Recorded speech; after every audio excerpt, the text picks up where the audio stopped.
outside receiver as well there. Contested 50-50 ball to start the game off, and why not throw it to one of the best football players in the country, Oregon commit Cooper Perry, and nice breakup by the senior defensive back. That was tremendous defense by the Tigers on that first pass of the game. Rarden to Cooper Perry. Rarden, R-A-R-D-E, and they run it to Samus right up the middle, and Jason Samus is an absolute specimen. He's going to rip off about 14 yards in an I formation. He gets the direct handoff and just plowed his way to first down yardage. And what Samus is, he's a converted middle linebacker playing tailback. And what do you need in an offense that has so much explosivity on the outside with Cooper Perry and the names go on and on. Gunnar Perry, his little brother. Cody Wells playing H-back. You have a football player who's tough, like Samus is, going north to south. 215-plus pounds coming at you between the A and B gap. He picks up 11 on that 2nd and 10 carry. Nice run there by Samus, playing in his third game.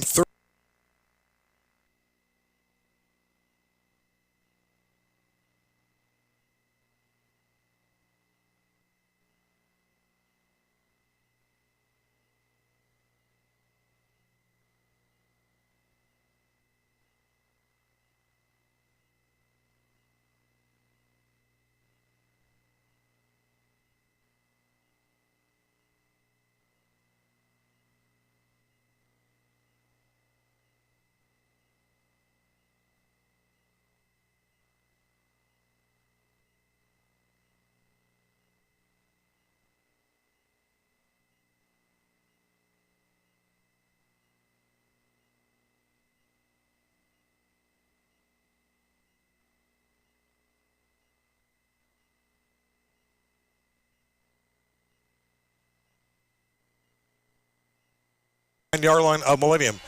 They will bring pressure with 4. In motion to the far side is Cody Wells. Snap back to Rarden. Has plenty of time. Looking right. Continue.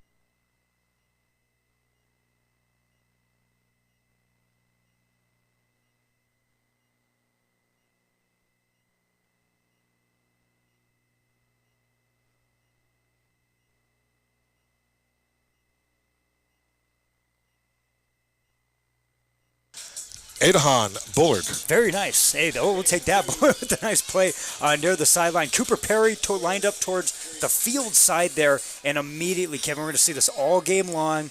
Not just bracketed, it is like a box and one old basketball coverage. He is double teamed with a player right on the line and then a safety 10 yards back, all the way to the field, and we're going to see the same lineup here. This is going to be a constant lineup here for Millennium on the defensive side. Maybe a chance for Dawson Dorward to make an impact here. He breaks the huddle, lines up to the far side. They go right back to Samus again, and Samus is going to barrel his way for a couple of hard-earned yards. He'll be well short of the line to gain. It looks like it'll be a 4th down, and we'll call it 4 for Notre Dame Prep, and George Prelock looks like he's going to send out the punting unit here on this first drive of the game, unless, no, all right, there you go. So Cooper Perry.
For Coach Lamar Early's team, and the Tigers will be moving left to the right, and they will be backing up 5 yards. So before they even snap the football, their offense is going to be hemmed in and they will actually operate now from just inside the 5-yard line. So this would be a 95-yard drive if they could cash it in.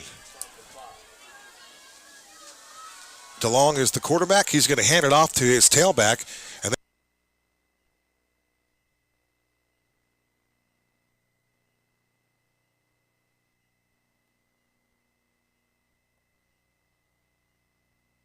with over 100 yards of total yards of all-purpose yards there in that big win over Westview in Week 1. Here's the matchup I want to see. Notre Dame Prep's defense, to me, has been the biggest storyline in all of 5A, why they have completely shut down teams in the first weeks, including Desert Edge last week, Kevin. they're going to rush 4 down linemen and perhaps bring pressure with another 2 defenders. Back to the run game, and DeLong hands it off to Salinas, and he goes straight ahead, and he runs right into the big fella, and that's Sam Jenkins, a 6'3", 245-pound sophomore, plays both ways right there at D tackle. That's another impressive defensive play there in the middle as the Saints are there to just smother the ball carrier. Yeah, they have a couple sophomores that are big-time playmakers defensively, and Sam Jenkins being one of them, 6'3", 250 on the dial, and he just sheds off a block. But the collapse, the team defense on the tackle, highly impressive. 3rd down and 12 for Donovan DeLong. In motion to the far side is Jalen Daniel. DeLong wants to throw. His first pass of the game is thrown on the far sideline, and he zipped the pass. That's incomplete. It looked as though he was trying to get the ball in the hands of Brian Wade. So it would be an apparent 3 and out, if you will, for the Millennium Tigers. And Notre Dame is going to bring a ton of pressure. They have historically done that, especially on the edge towards your boundary side, to be in the face of the quarterback. They're going to have a lot of cover 1, cover 0 opportunity, but a great job by senior cornerback Dylan Lavina.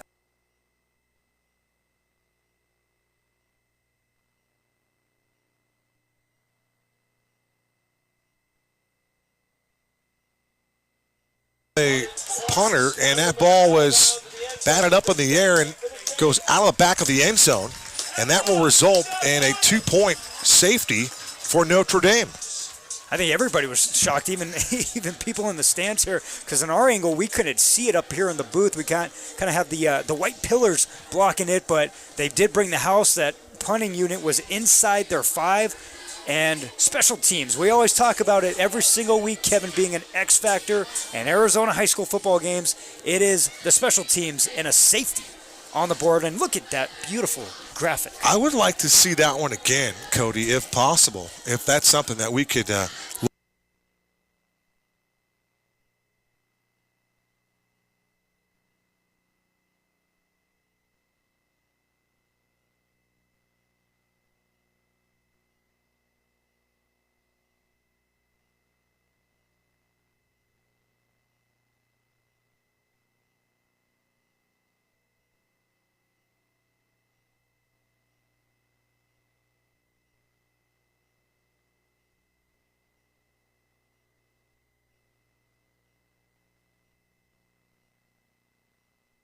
And there's Cooper Perry as he veers in and out of traffic and then bounces it outside. He'll take it to the 44-yard line. That's where he stopped.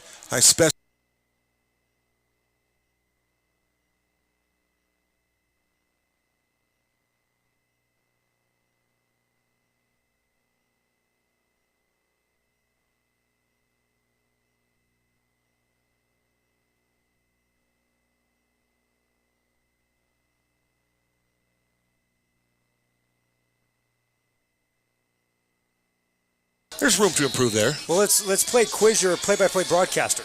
He had 4 completions last week.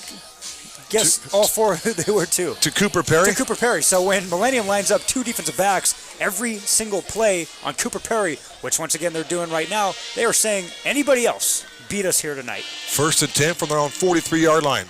Rard works out of the pistol. Snap is back. Hand off to Samus. Runs left. Makes a man miss. He's in that second level. Samus still on his feet. And he is just taking people with him down the middle of the football field. That is a hard-earned, bulldozing type run for Jason Samus. A tough runner, like I said, north to south. But look at the little cut. Nice little hesitation going off tackle right there, but then one cut and going, and he never stops running his feet. Young running backs, take note. If you don't stop running your feet and you run through contact, you being the punisher on the offensive side of the ball, positive yards will happen. And Samus had his back-to-back first down carries for the senior, picking up 10-plus yards. Yeah, Samus, a 19-yard tote, 6', 232. I'll say that the entire game. He's an absolute specimen, and he gets it done in the classroom. A 4.0 GPA, and that young man is going to go take his collegiate act to Drake University, a D1 program. Let's ball Jason Samus. The turn, the give to Samus, running right this time, and Samus again finding some running room. That ball comes out. It's a loose football with the rock for the Millennium Tigers, carrying the football down the near boundary and on his way into the end zone and just getting tripped up around the 5. This is Caden Johnson.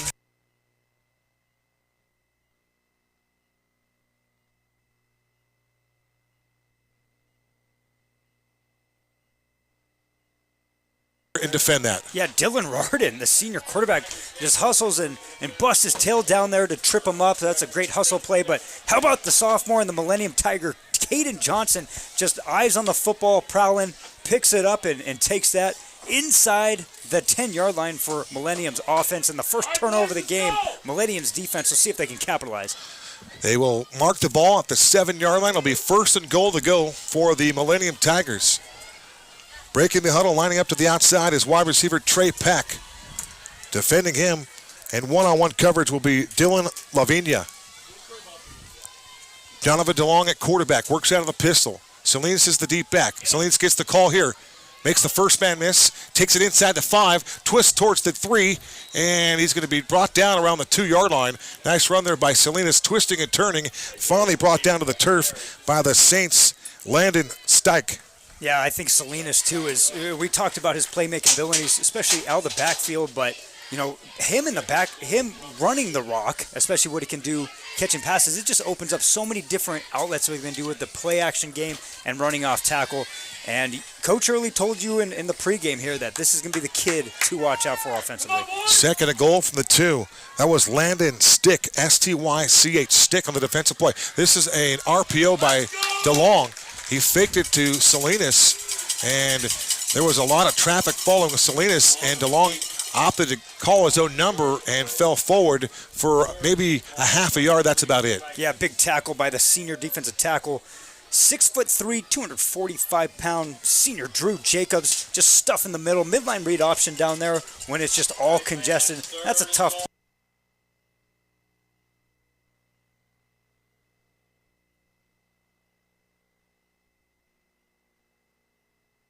Tackle this season. This is 3rd and goal from the 3. DeLong under pressure, and he's going to go down.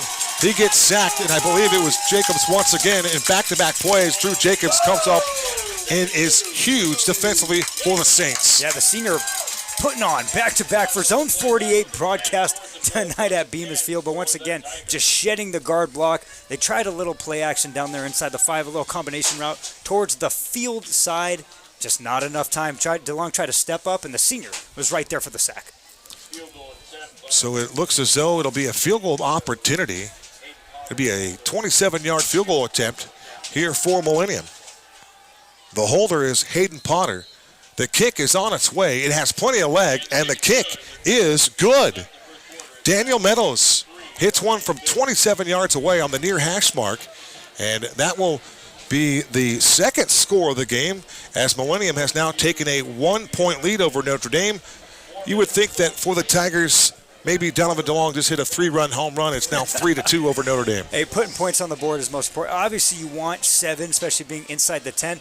But like I said, Notre Dame Prep defensively is the biggest story in 5A so far. I mean, they blanked Goldwater to start the season 49-0, and you go, okay, you know, let's see how they do against Desert Edge and all the Division I talent and speed they have offensively. It was 21-7, and talking to Coach Early, who obviously prepped that game, he said, Cody, you would have thought it was 28-0. I mean, that defense played absolute lights out. Goal line stand to win the football game. That front Phenomenal. 7 is active. They tackle really well, and they congest the middle. Daniel Meadows out on the 40, swings his right leg through. deep end-over-end kick. It's taken by Cooper Perry, 1 yard deep, as he angles to the 15 to the 20. With space, there he goes. Cooper Perry is going to go. Nobody in front of him, nothing but clean air. Cooper Perry, 100 yards to the house for a kickoff return for a touchdown for Notre Dame Prep. One of the best players in the entire country, headed to the University of Oregon, finds one lane, 1-2, go, just shoots out of a can.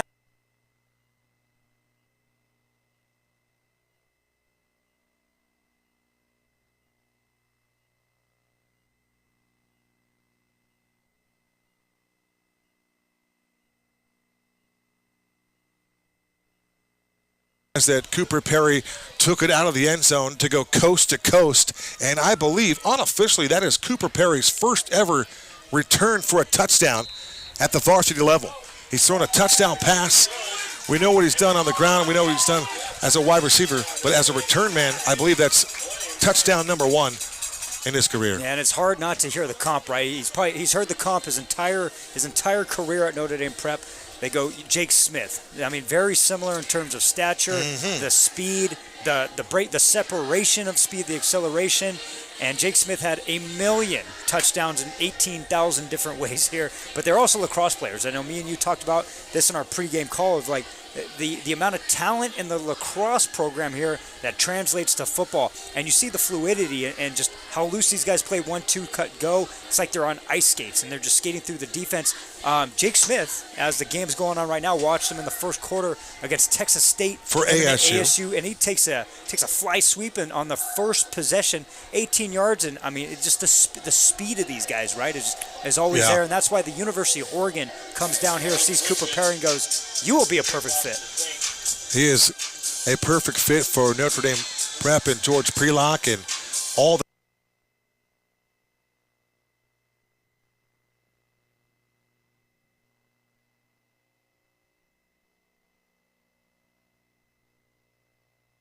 and it is now, well, what happened with the extra point? It was, yes, that's right. He made the extra point, the safety. That's safety. We were trying to figure out who was credited for the safety on that block punt that went out at the back of the end zone. We'll still working on that for you. But it's 9-3 our score, and Cooper Perry has touched the football, what, once? Once. And he scored. Yeah, actually twice. They tackled him on the safety kick. It's going to be interesting to see where they line him up, because if they line him out wide, they're going to double him.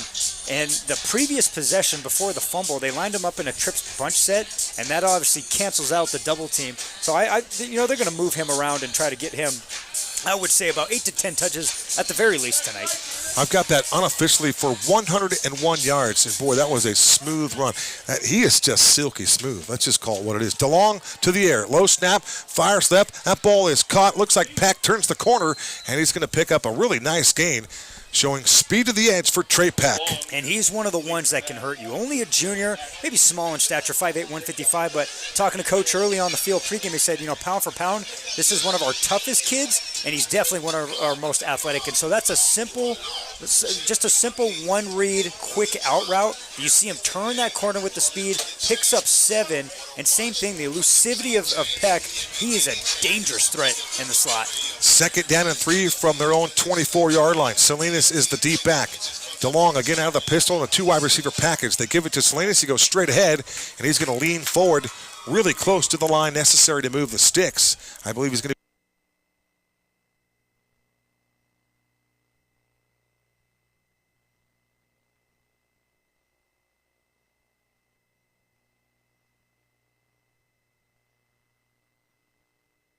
job of eating double teams at the line, so those linebackers are free-flowing. Guys like Cody Wells and the outside backer just coming off the edge, filling up the C-gap.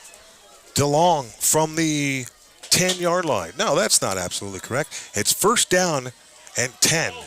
And DeLong on the quarterback keep.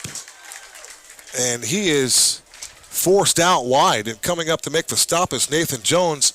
You talk about that pursuit angle, Nathan Jones all over Donovan DeLong. And you talk about that class of 2027 here at Notre Dame Prep, another sophomore who had 2 sacks in that win versus Desert Edge last week, fighting off a block, dives at the feet, makes the play for about a 7-yard loss on 1st down. That's a heck of a play by the sophomore. Guys up front here for Millennium, the left tackle is Lauifi Tosi, the left guard, is Zach Phillips. The center is Aaron Moore. The right guard is Kevin Munane, and the right tackle is Daniel Cruz. It's Peck, Jalen Daniels, Dylan Luna, the starting wide receivers. DeLong, deep shot down the center of the field. That ball is in and out of the hands of Trey Peck, and that ball might have been broken up. Excellent defensive work.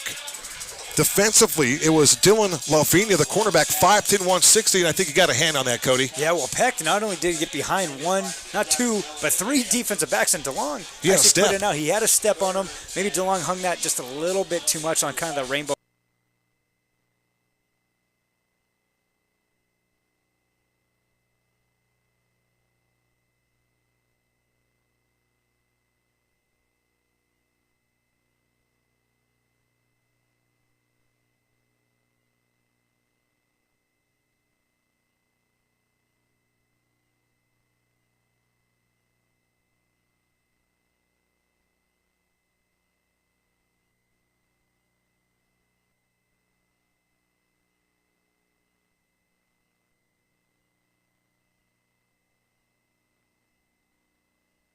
Mention player, inside linebacker, coming out of that backer spot, playing the Sam, Cody, and he made a nice play. Yeah, that's what makes him so good. He's playing field side there, and just the play recognition and the speed he gets to the ball carrier. Even on the edge, he's able to diagnose that read option, comes inside, play, and he's really, really good at finishing tackles. It's one thing to be there first. It's another to finish.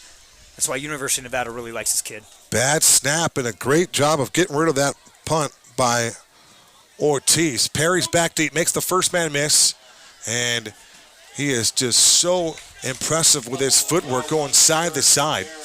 And when he makes the first guy miss, usually there's a big play after that. Well, just listen to the crowd. We had the crowd right in front of us, even though we're in the press box. A good atmosphere up here. They hold their breath, too, in a good way. It's like understanding that he is a human highlight reel, and every time something like that, even with 5 defenders in front of him, he makes 1 or 2 guys miss, he could burn the next 3. But that's a great job by the senior middle linebacker from Millennium, Andre Martin II, going down there and finishing, wrapping up, making the tackle. That was a phenomenal special teams tackle with a little contain mixed in there. And he will take Cooper Perry.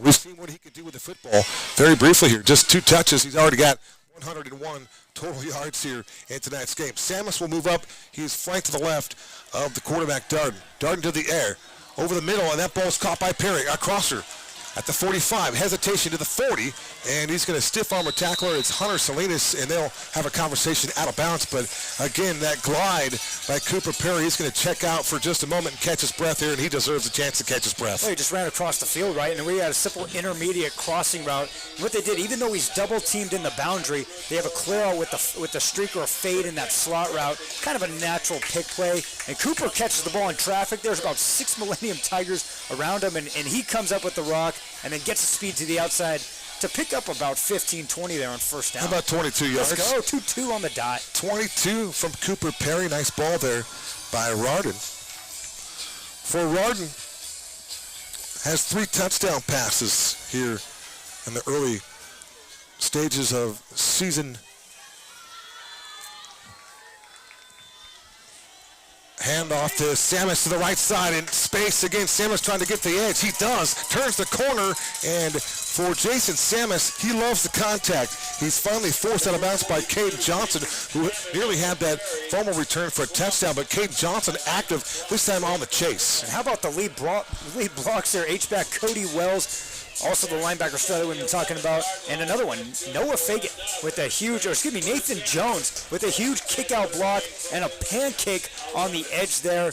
And that sprung Samus off tackle, picking up another 20-plus. So we had 2-2, 2-3. That was a 26-yard gain. How about the right tackle, Drew Jacobs? We've talked about him defensively. Boy, he's stepping up offensively. 6'3", 245, has an offer from the Colorado School of Mines. He's another outstanding football player. In motion to the far side is Cody Wells. Out of the pistol. Darden's going to hand it off to Samus. He runs left, cuts it back towards the middle. And there is Hunter Salinas and his friends there in a whole bunch of white shirts. It was Salinas and Bullard there defensively to combine on the stop. He had a good job, too, eluding the Cody Wells lead block and then running his feet through contact to make that tackle for a short gain of 2. Salinas coming in, having a nice campaign with 10 tackles as Samus will come out. Many people in the Samus family watching this game back east.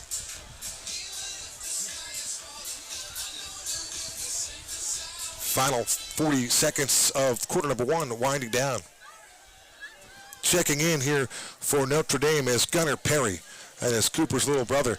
Perry is in the slot to left, going his direction, and for the quarterback, in this case, Rarden tried to find Cooper Perry on a double move, and a pretty good move. Looks like he was open. Looks like it was just a misfire. Yeah, it's a good job bracket, though. That's almost like a triangle bracket, deeper in the end zone, so not a traditional banjo for you football players, for you football guys out there. So three guys kind of playing spot zone, but they motioned Cooper into the slot and try to get him on a quick out right in the front. Maybe a little gap open, but nice job Millennium collapsing on it. Rarden at Desert Edge, 4 of 13, 101 yards in that touchdown. It was a 60-yarder. He also ran the ball for about 30 yards on 9 totes. Cooper Perry lines up in between the hash marks and the numbers on the left side. 3-wide receiver package for Darden. He's going to hand it off. And Samus right back in the football game. Lowers his pads and blows up one defender and then leans forward inside the 5-yard line. One thing that Samus is doing, he's delivering an awful lot of contact and punishment as he finishes those runs. Yeah, he's definitely dishing out the force. It's just a good job by Millennium's senior linebacker, Xavion Villalobos, just to hold his legs, make the tackle. But yes, so I'm saying when you go north to south and you're 230 plus, you're picking up positive yards and always falling forward, picking up gains. That's why he's had a heck of a senior season. How about that? A very swift moving first 12 minutes here in North Scottsdale. One quick note on Samus. He had 25 carries for 124 yards last year. He's already surpassed those numbers here in 2 games in 2024. It's 9-3. Notre Dame has the lead. Our first 12 are in the books. We're going to pay some bills. You're watching Thursday Night Football on the Zone 48 Broadcast Network. Back after these messages. One of the advantages of working with my office as opposed to just buying something online is that we're going to talk through coverages with you. We're going to talk through what every detail in the policy means, because we want you to understand the kind of coverages that you're getting. We want our customers to make an informed decision on what is best to protect them. We also want our customers to be digitally enabled, and so we will walk through with them how to use the State Farm app, how to use Drive Safe and Save, and different things that State Farm offers. And another thing that we want to do is to make sure we're offering opportunities for them to review their coverages after they sign up with State Farm, because life is always changing, and we want to make sure that you have the coverages that are going to protect you and your family long into the future. I am Trey Clarkson, your local State Farm agent in Phoenix, Arizona.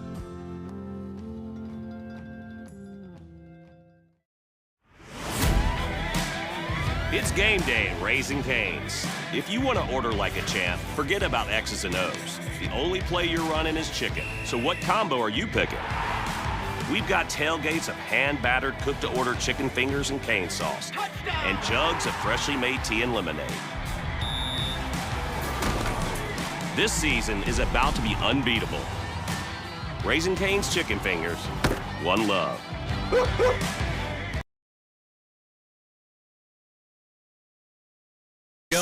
Welcome back to Scott Bemis Field here on the campus of Notre Dame Prep. Cooper Perry will move to the left side. The slant to Perry. That is a Notre Dame Prep touchdown. Dylan Rarden to Cooper Perry for 4 yards, and the Saints have their first touchdown on offense tonight, and it's Cooper Perry once again visiting the box. Yeah, they get him in a one-on-one situation. They're doubling him on the outside, but they line him up inside the slot there, just a true cover zero. Beats him inside on the slant. Good pitch and catch there from the senior quarterback, Dylan Rarden, right in the chest of Cooper Perry, and he leans in. Past goal line for a touchdown. Nice toss there by Rarden. And the extra point attempt is up, and it is good. Rarden is the holder. Nice kick there by Owen Griffin. He is QB2, also their place kicker. And with 11:55 to go till halftime, the Saints now lead it 16-3. Here's a replay from that ball to Cooper Perry that was broken up earlier in the ball game. For Cooper Perry, all he does is score touchdowns. That's his 4th touchdown reception this season. So he finds his way in the box quite a bit, and he's got over 40 scores in his career. In fact, that is his 43rd touchdown reception in that young man's career here at Notre Dame. Well, it's a great play call because you come out of quarters defense kind of sluggish doesn't work. They're coming out of a quarter break, and they don't line up properly. Maybe they didn't get the double that they wanted, especially inside on the slot. They don't get the lineup pre-snap, and Notre Dame Prep takes advantage of it. Owen Griffin from the 40-yard line, and he boots one down the field. It's Trey Pack. He's going to muff it for a moment. The ball's going to go into the end zone, and that will be a touchback as the Tigers, trailing 16-3, will get to begin this drive with Donovan DeLong at the 20-yard line. Cody, what do you want to see from this Tiger offense here? They've tried to work Salinas a little bit. We've seen him take a shot down the middle of the field with Trey Peck. Maybe more of the same? Got to get outside, got to get playmakers in space. In between the tackles, it's tough sledding. Notre Dame Prep, their front seven has got after it. That was evident in the big win last week over Desert Edge, who's got a really good offensive line. They've got a couple, future Power 4 players on that offensive line. And Notre Dame Prep stout. They're going to force you to try to go outside. Now, we've seen some of the read option or midline option. I would like to see some read option and getting those Notre Dame Prep guys to either commit to one side or the other, have a couple pulls to the outside, some RPO action. Trips bunch to the right for DeLong. Single wide receiver to the near side, and there's movement up front. It looks as though it might be encroachment. Yeah, or you start, you go on 2, and you start 1st and 5. That's a big plus, too. You'll work that. Anybody will take 1st and 5. Our AIA officiating crew here this evening, our referee, our white hat official is Scott Williams. The umpire is Mike Payne. Our head linesman this evening is Luke Gross. The line judge is Brad Kokoloshek. The back judge is Tyler Gustafson. The field judge is Pat Fisher, and Andrew Tops is our side judge. And there's a ball kept there by Donovan DeLong as he tries to elude the defensive play, but he can't elude Cody Wells. Is he there with a nice solo tackle? That's a great field tackle right there from the University of Nevada commit, Cody Wells, just breaking down and driving his hips through contact, bringing down DeLong, who's one of the best talents, one of the best athletes on this Tigers roster. Tries to 1-2 cut him. Cody Wells breaks down perfectly, reading the hips, drives feet through contact. Nice play by the senior linebacker. Cody Wells, 2 solo tackles here in tonight's game. 2nd down and 6 from their own 24-yard line, working right to left. DeLong, snap is back, and Salinas stepped in front of the snap, intended for DeLong, and that ball is on the turf. And coming away with a football for Notre Dame is Nate Wooten. Wooten, 6'2", 255, another young man that's going to go play college football at Drake. He comes up with a loose football. Yeah, mesh point on the handoff attempt. Just kind of messed up. We're going to get a good replay here, and yeah, you can see it was almost a direct snap to Isaiah Salinas. Both hands, he's going to receive the handoff. Quarterback didn't even get it. Hits both hands, and Wooten, right place, right time on the Notre Dame Prep defensive line. So that's a takeaway for Notre Dame and for Dylan Rardin, who just threw his 4th touchdown pass on the last throw on that last drive. That was a TD on the slant to Cooper Perry. And here he is again, just about 3 yards outside the red zone to begin this drive. Samus is checked back in. He is the deep back. Snap back, Rardin looking left. Wants Perry, has Perry there. What a beautiful catch. That's going to be a touchdown for the Notre Dame Prep Saints. Cooper Perry, 23-yard scoring strike from Dylan Rardin, and that combination has locked up twice on the last 2 passes. And just like that, Cooper Perry has his 3rd touchdown of this football game. Double team does not matter. He gets inside releases, double move. He fakes a corner and just perfect feet, breaks to the inside on that post. Safety bites out and flares to that corner, giving up kind of the seam in the middle.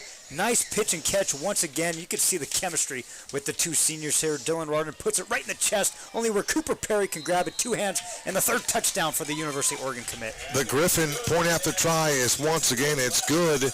And let's go back to the route for one thing, but the handwork, Those hands by Cooper Perry are just tremendous. He's got those Oregon green gloves on, playing the part here in Scottsdale, Arizona on this Thursday night. But Cooper Perry with 3 touchdowns, he is looking like he is the best player on the field tonight. Well, it's one thing to have the speed and the separation right, but it's another to attack the ball, have that catch radius that Cooper Perry has, but be in traffic or being covered and attacking the football. That's the next level stuff, right? When you really look at a Division I prospect, especially at the Power 4 level at a school like Oregon, can you attack the football in traffic, utilizing your frame and your hands? They did exactly that. Cooper Perry, 3 touchdowns here in 13 minutes of play, Kevin. I talked to Jason Samus about Cooper Perry, saying that, this was my first opportunity to see him live, and he said, boy, you're going to be in for a treat, and we have been in for a treat. That kicks by Griffin's going to go out of bounds. That'll be a procedure penalty. Trey Peck just watched that one go right inside the 5-yard line and right out to the sideline. So with a 23-3 lead with 10:54 to go, the Tigers now have to play the rest of this game going uphill, Cody, and that'll be a challenge. Yeah, this game got out of hand pretty quickly here, and they got to stop the bleeding. They got to put a drive together and chew up clock. We know Lamar early offenses like to chew up clock, especially them getting the turnover so early and not being able to put in points inside the 10. That was a big win for the Saints defensively. Millennium's got to put a drive together here and not give the ball back to the Saints with 10:54 left here in the second quarter. Quick shout out to Eddie Scott and Barry Dabrowski. Those are former New Jersey police officers back in New Jersey watching this game, supporting Coach Samus, and of course his son Jason, who's putting on a show running the rock. This is a run play. This is Salinas, and Salinas has the ball stripped from him, and he's going to recover his own fumble. It was Cody Wells over there being very disruptive once again. For Cody Wells, we talk about a running back going downhill, but Cody Wells as a linebacker, inside linebacker, he too is coming downhill and he's smashing people. Yeah, the senior doing such a good job of eluding the lead blocker, just dipping his hips, staying outside leverage, punching the ball out and securing the tackle, understanding a leverage and bringing the ball carrier down. That is picture perfect from the senior Nevada commit. 3 unassisted tackles here for Cody Wells. 4 wide receiver package here for Mr. DeLong. Donovan DeLong. He wears number 2. Long count for him. Gets the waist-high snap, dumps it off to Salinas. Salinas trying to get to the edge, and he is not going to be able to do it. That is a tremendous open field tackle by the Saints. J.J. Francis as the corner comes up in a nice defensive spot and gets the wrap up. Yeah, J.J. Francis, another player with a ton of games experience. Also great tackle. I like the play call. Kevin, this is why I like the play call. It's getting your athletes in space in the flat. You have a clear out with a post and a slant towards the field side, and then just a leak out arrow from Isaiah Salinas. We talked about his catching ability out of the backfield. That's getting your playmakers in space, and now you got 3rd and manageable. 3rd and 4 from the 41-yard line. 5 wide receiver package for DeLong. Gets rid of it quickly. He's got Trey Peck there, and he's going to be short of the line to gain. You talk about pursuit of the football. How about the Saints? Mason Pavone, the strong safety, 5'8", $155, and that was a nice defensive play. Talk about read and react, Cody Cameron. We saw a little read, we saw some reaction. Yeah, T-step and drive coming out from that deep safety. Empty set, too. He's just reading that slot. It's a nice pitch and catch, and once again, it's a sophomore making a play for the Notre Dame Prep. At least the whole team. We got your senior group, which is a really strong group for Notre Dame Prep, and then all these sophomores getting big-time game experience early on here this season. Big play. At least the Tigers are going to show that they want to go for it. It'll be 2 wide receivers to the left and 2 to the right for DeLong. He has 1 back behind him. The tailback looks to be Carter Mowbray, and that's why I set that up the way that I did. They were showing that they were going to go for it. Perhaps they were just trying to see if the Saints would get a little bit antsy and perhaps jump. But that's smart coaching for Lamar early. You got to take that chance. You got to go through the motions, walk through that, and be disciplined on both sides of the ball, and both teams did just that. Yeah, it's a tough situation because I think if you're in Notre Dame Prep territory on the other side of the 50, I think you do go for it here, Kevin. But being at the 38, if you don't get it, it's pretty much, flag waving time at that point. Another bad snap for Ortiz. It's absolute mayday for Ortiz. He's got nowhere to go. And once again, Cody Wells was there to slam him to the turf. He had some help. Also contributing on that special teams play was Nathan Jones. Yeah, that's tough because that's the third either bad snap or mishandled snap that's led to the safety early in the first quarter, almost another blocked punt there. And now, you know, you don't go for it on 4th and 2. And I'm not saying that's a bad decision. I agree with that decision because you're on your side of the field. But now it's just tough because your defense is back onto the field. All these guys are playing both ways from Millennium. And now you give the ball back to a Notre Dame Prep offense that's on the 27 and already up by 23-3 here with 9 minutes left in the second quarter. How about Nathan Jones picking up his 15th tackle there? He's been really good early. For Cooper Perry, he's got it's really a hockey term, but he's been a part of the Natty Hattie. He's got the natural hat trick. That's 3 consecutive touchdowns. And Samus now going to line up and looks to be a tight end spot. Little pitch pass to the tailback of the backfield, making a nice move, and running upfield is Notre Dame Prep's Carlos Wallen, and that's a nice run there. You got Wallen in space, and he did something with it, Cody. Well, how about having the luxury of Samus? Okay, well, you've ran for close to about 50 yards in this game, just pummeling defenders. Now we're going to line you up on the field side, drop you back into an H position, and you're going to be our kick-out block. So the force player for Millennium trying to keep outside leverage, okay, we're just going to utilize your leverage against you. We're going to push you all the way back to the sideline. Opens up a huge hole for the junior tailback Wallen, and he picks up. I'm so bad at this. This is where you thrive. He's gonna, 15 plus. He's going to pick up another 10. There you go. Yeah. Perfect. Unofficially 10. We'll double check that one, but I'm pretty sure it was about a 10 or maybe 11-yard gain. Either way, it's a 1st and 10 for the Saints. They're on the march once again. Trips bunch to the left side. Play fake for Darden. Rolls this way. He wants Cooper Perry if he can get it to him. Dart's going to keep it himself, and he's going to be dragged down. Nice pursuit of the football by the Tigers. Good hustle there by Fausto Ramos. The linebacker / defensive lineman with the hustle on got to the quarterback. That's an incredible play, too, by Andre Martin, because on that play, that's an NFL play. We see this all the time with the Cooper Kupps of the world and all these star receivers where it's kind of like a leak-out arrow underneath the formation on that play-action waggle, and there's never a flat player on that side because their eyes get sucked on the play-action. Andre Martin's sitting right there, and he's just waiting for Cooper Perry to come right in him. That's great coverage because if nobody was there, we're talking Cooper Perry touchdown number 4. Another one. He would have had another touchdown. Rarden is the quarterback. Breaking the huddle, lining up to the outside is Dawson Dorward. Samus back in the game at that tailback spot. Gets the call here. And Samus picks a lane down the middle of the field, running right along the hash marks, and he'll kind of sidestep his way and then fall forward for a couple of extra yards. But Samus does a great job landing his body forward. Yeah, and that's the luxury, right? So Isaiah Salinas, who we've said his name about 15 times already for Millennium, he hits him right when he gets the handoff in the backfield. But Samus, with his power and his running ability where he never stops his feet, he falls forward and they pick up positive yards. Where most high school running backs, Isaiah Salinas is hitting you, you're losing a yard or two. Right. For Samus last week at edge, 22 carries, 92 yards, and a couple of touchdowns. He remains in, and a 3rd down and long play here to the end zone. That ball is caught for the touchdown. Dawson Dorward from Dylan Rarden, and for Rarden, that's his 3rd touchdown pass in the first half. Yeah, Dylan Rarden is on fire. They got a simple combo route here towards the boundary. It's the hitch fade. You got to fade in the slot.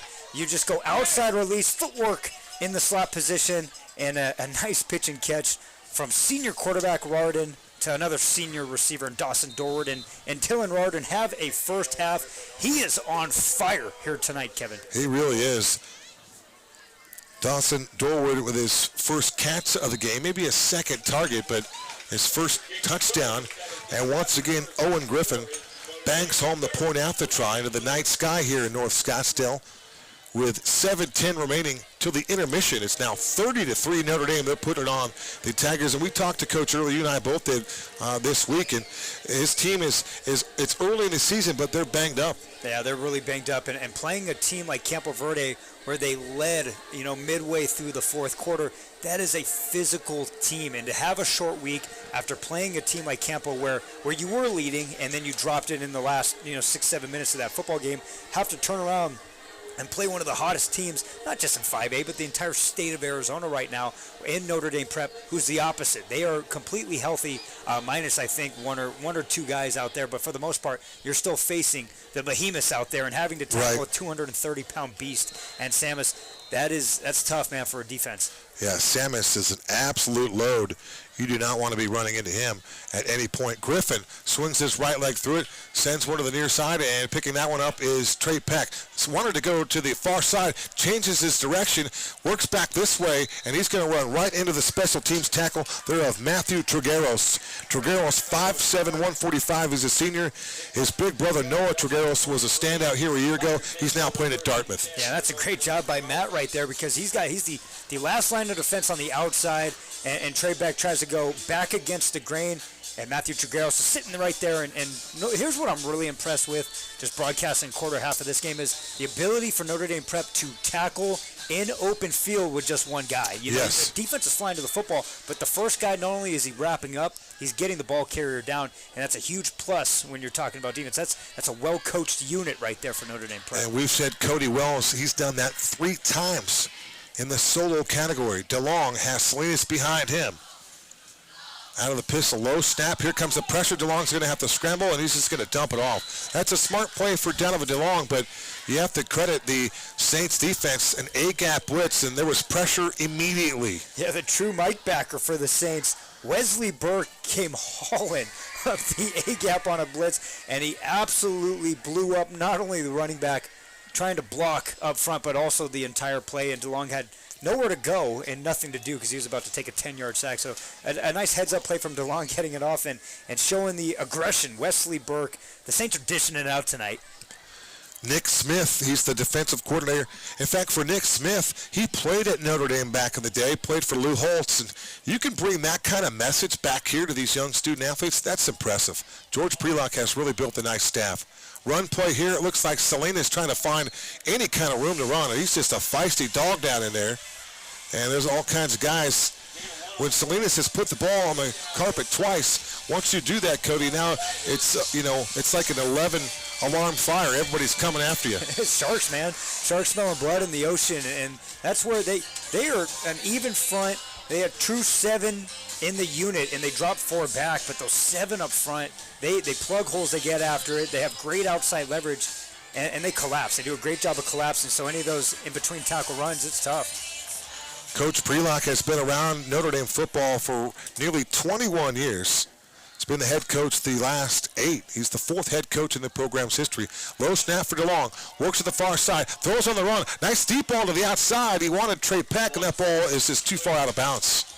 So a nice idea, but how about the coverage by the Saints? Once again, it was Matthew Trigueros working with the field on the boundary there and use that to his advantage, Cody. Yeah, it's a tough task because they're in a cover 1 over here, and so he's true locked on that slot, and a corner route there from Peck, and he is right in there and utilizing the sideline as your second defender. Sideline is your best friend as a defensive back, and hugging that inside hip, not giving away the inside, and pressing him towards that sideline, causing the errant pass. That is a great series from Trigueros.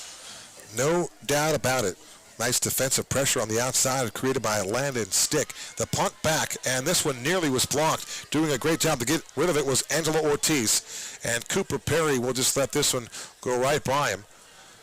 And if you're trying to figure out what Cooper Perry's thinking, he continues to use that gesture with his right arm. Perhaps he was looking, I don't know what he's looking for there. What's he asking for? I think the long snapper who came down there, I think he kicked the ball. That's what he's saying. He said he first touch, kicked the ball up on the hash, saw the ball kind of move forward. Kevin, we almost saw our third block of the game right there. I mean, they were inches away from. I can't believe they actually did not block that punt. It was so close. Speaking of first touches, Cody, when Cooper Perry first touched the football at the varsity level, I believe he threw a pass, but his first ever carry went for 36 yards. His first ever reception went for 31 yards and a touchdown. All Cooper Perry has done in his 4 years at Notre Dame Prep has made plays. He literally is a true playmaker every sense of the word and does it as a punter, a kick returner, and if you ask him to play corner or something like that, he'd probably do that well too. And he's spoken publicly about that, where he said, because Cooper was a hooper and a lacrosse player, and he said when he caught that first touchdown as a freshman, he said, that was it. This sport's kind of fun. And he said he fell in love with it ever since. Love it. From the 40, Dylan Darden with 3 touchdown passes. He's going to keep it himself right up the middle. And for Darden, he's going to carry the football right to the 49-yard line. And that's where he'll be stopped there. Nice defensive effort by the Tigers coming through where the stop was Brian Peru, the linebacker. Nice run there, a 9-yard run on the quarterback keeper by Dylan Darden.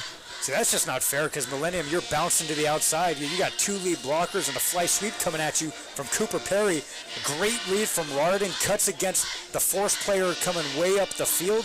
Dylan Rardin, the senior quarterback, is having a game of his life for this first half. I'm sure you know this, but you know who his best friend is, right? No idea. It's Cooper Perry. Wow. How about that? Should have put money on that one. Those guys are boys, yeah.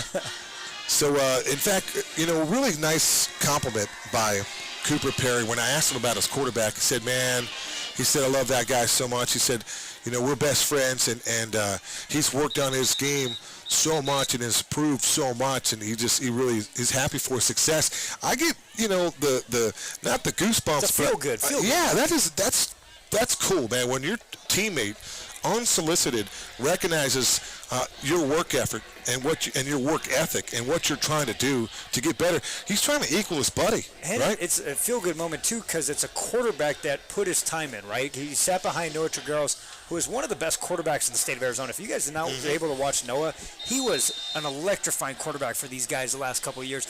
Sad his turn. Now he's going to be the senior. He's the guy right now for Notre Dame Prep. There goes Wells in motion to the far side. Tigers look like they want to bring some pressure. It's a handoff to Samus, and Samus again low on those pads. And he just literally blows up anybody that tries to get in his way. Good effort on the combined stop for the Tigers. You had Bullard there, and you also had Brian Peru. And Notre Dame Prep up front, you just see bodies on bodies continuing to push into the second level. That's getting Samus just big gains, and we've complimented his run style already, but when you have that, and you're up front, you're winning the battle up front, especially leverage, and that is a big reason why he's got to be averaging 7 to 8 yards to carry right now. Yeah, that was a 6-yard gash, 1st and 10, it moves the sticks, and now Darden works from the 44-yard line. Snap back to Samus, runs to the right side, and he's going to again pick up another powerful 6, maybe 7 yards. You don't see the big fella running right to left very often, but he has that ability. He's nimble enough to do so, and he just picked up another 6 yards. Looks very impressive doing so. Trying to think of an NFL comp on Samus.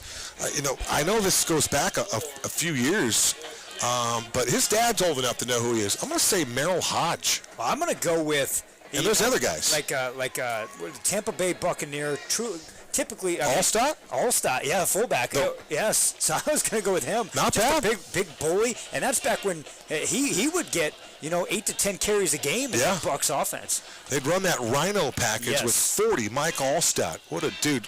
Cooper Perry lines up to the edge of the formation, and it's a handoff again to the second tailback. That's Carlos Wallen, who's had a nice run already this evening.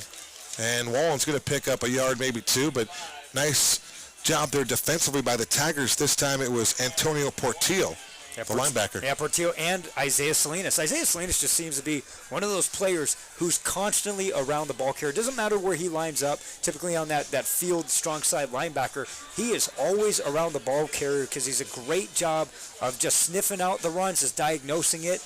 And he's just a playmaker. He's a smart football player. He's a ball player. Yeah, Coach, earlier I asked him, who's been kind of unsung, who's been your best guy? And he said, it's been tough to keep guys healthy thus far, but Isaiah Salinas has been our dude. So, and he's showing up here tonight. Darden claps his hand, snap back. They go to Samus, and Samus is going to fight for first down yardage. He's going to be marked just shy, but defensively, Isaiah Salinas again out of that linebacker spot. Right there to meet the ball carrier.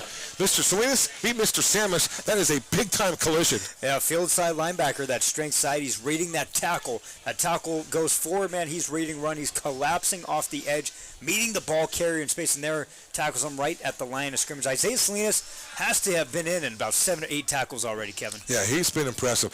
Here comes Dylan Rardin. He's got the play. He gets those plays from Coach George Prelock, who calls the plays. Coach Prelock was hired by Scott Bemis, and that's all you need to know. That is a one-of-a-kind endorsement. 4th down and 1 here. Darden under center, long count. And he snaps the football, he turns around, hands it off to Samus, and he's going to fight for first down yardage. I think he's got it. Yeah, it's going to be really close, but I do think he's right at the line of gain. Isaiah Salinas evaded the lead blocker and chopped down Samus. Isaiah Salinas, 3 plays in a row. Huge playmaker for Millennium. And our official is going to blow his whistle for an injury, and he's going to ask for Samus to have him take a look at it. He was just kind of slow to his feet. That's all it was. He's bleeding from the forearm. We got a great shot of it on the sideline there. He's got a bleeding from the forearm and taking him off. So that run, Samus needed 2. He got 3. And that'll allow Notre Dame Prep to move the chains once again. First down from the Tiger 34-yard line. We're up in an ice-cold press box tonight, which is an absolute rarity, but we could tell that the attrition factor is starting to wear on the Tigers. Those guys are just getting up off the deck here for this play. They'll rush 4, make it 5. Darden to the air, looking left all the way. Floats one over the middle, and the ball is incomplete.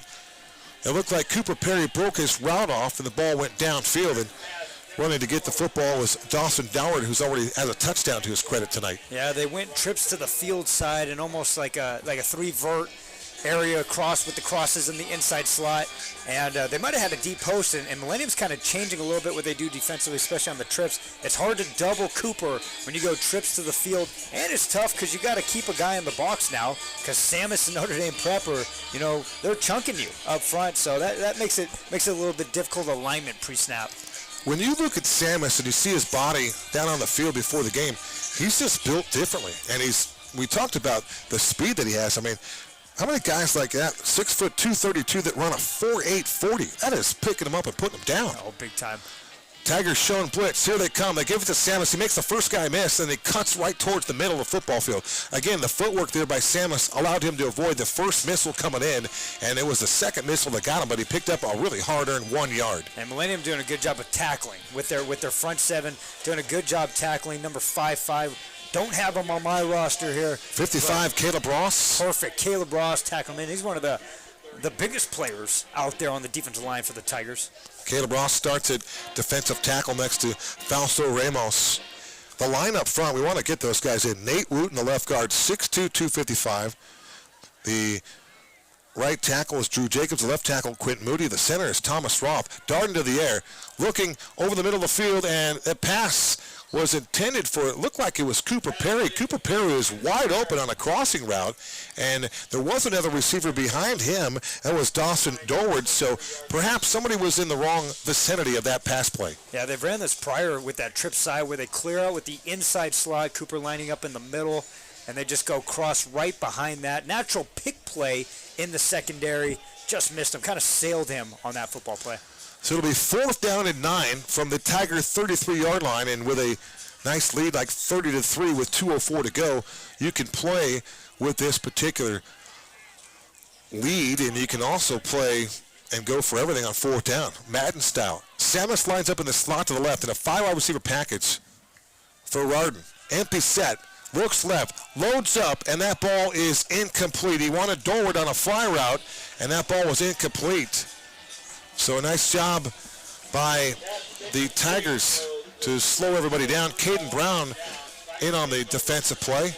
But you could see Cooper Perry over to the near boundary, kind of a little bit puzzled on how they were stopped on that. But, boy, what a first half for Cooper Perry. He has been worth the price of admission, and I wanted to say box office really fast. So he's been all of those things. Yeah, it's a good stop by Millennium defensively there. Very good stop. They give up that one. That's a big uphill climb in the second half, and it'll still be uphill climb, 30-3. But nice coverage, staying in the hip pocket, Caden Brown, and causing the overthrow from the senior defense back. The Tigers went 7-5 a year ago out of the 5A Desert West region. A playoff team. This is DeLong with a stiff arm to the outside, and he'll just gallop out of bounds. Nice stiff arm there on Notre Dame's Landon Stike.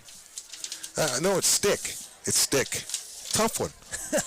S-T-Y-C-H. I wrote it down, and you just want to double-check your notes. It's Stick, but it is spelled S-T-Y-C-H. You can see how it could go the other way. 100%. I want to see more of that from DeLong here in the second half, too, where they're giving him an option especially with this read option here. They see the defensive end collapse, and they actually gets a pull block to seal the force player. Great stiff arm, picking up 6 on first down. Nice play from the 40-yard line. DeLong on a play fake. Instead, he's going to run it. Nice little zone read, and you just asked for it, Cody, and he gave it to you 2 consecutive plays. And now the quarterback, a little slow to get up here. Deuce. Donovan DeLong. For DeLong, last week he ran the ball 4 times for 7 yards. Oh, wow, is that going to call that another fumble? They're calling that a turnover? I thought they ruled him down initially. They're going to give Notre Dame Prep the ball. We're going to have a replay here. This will be the 3rd takeaway in the first half. Let's take a look at this. Man, that's tough to see on the review. They're saying his knee was not down, ball punched out there, and we're going to get a backside review. So 36 seconds to go. Is that right? 3.6? I think it's 3.6. It is 3.6. That ball is out. That was punched out. Punched out by Notre Dame Prep's 2-5. Nathan Jones, sophomore, punches that out from the back. Another sophomore. And that was the crew coming from another angle there. Nice work there for everybody in the truck. Appreciate you. 4 wide receivers here for the quarterback. Dylan Rardin. Deep shot. And he has the receiver over the middle, breaking tackles and taking the football right up the middle and getting stopped short. His first catch of the game is Landon Stick. 6'1", 195, and he avoided getting stuck in this case. And nice work there. Time ran out. Touchdown saving tackle for the Tigers, Caden Brown, as time expires here in half number 1. Yeah, that's a heck of a first half for the Saints. Just bringing the physicality defensively and then offense, just striking gold. Cooper Perry with the big kick return touchdown, kind of separating it, because at that point it was a 3-2 ball game, Right. and moving that 9-3, and then just seeing the connection, that senior quarterback Dylan Rardin, who has 3 passing touchdowns. 3. Passing It was 2-0, and then it was 3-2. Tigers on the 27-yard field goal, and since that point, it's been all Cooper Perry and the Saints. Very entertaining first half. Yeah, I think defensively for the Saints, too. I don't know if they've given up more than 60 yards in this football game. Just stout front 7, flying to the football. Good team defense, and a heck of a first half for the Saints. And the rugged play of the tailback, Jason Samus, he has been as advertised as well. He's been tough, physical, nimble, and he's had a nice outing. He really has, and when you do that, it sets himself up where we've seen situations now where they can't double. They can't double Cooper Perry because they have to have a guy in the box to try to stop Samus. And we've seen, Samus blocking too and a good kick out when their second running back has come in, picked up some good yards. So we've seen that spring a little lightning and thunder in the backfield for the Saints. Overall, a big A+ for the Saints in that first half. Tonight's game has been brought to you by Trey Clarkson State Farm Insurance. For all of your insurance needs, call Trey Clarkson at 623-432-1700. Whether it be home, auto, life, boat, motorcycle, any type of insurance that you might need, contact our guy, Trey Clarkson State Farm. Once again, 623-432-1700. They have the cheerleaders on the field. They're on the main stage here at the 50-yard line. We're going to take some time off, pay a couple of bills, and when we come back, more from North Scottsdale, the home of the Notre Dame Prep Saints, where they lead it 30-3.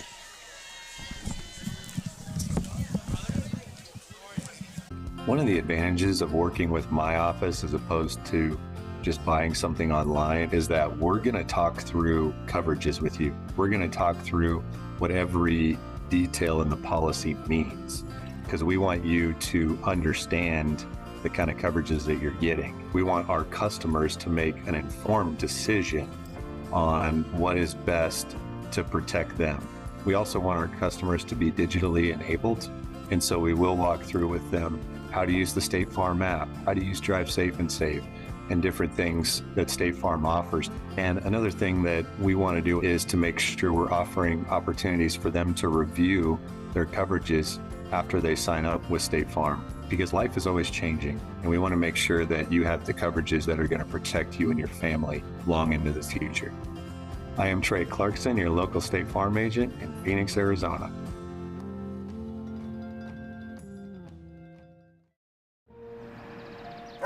Bruno pup on the run? No problem.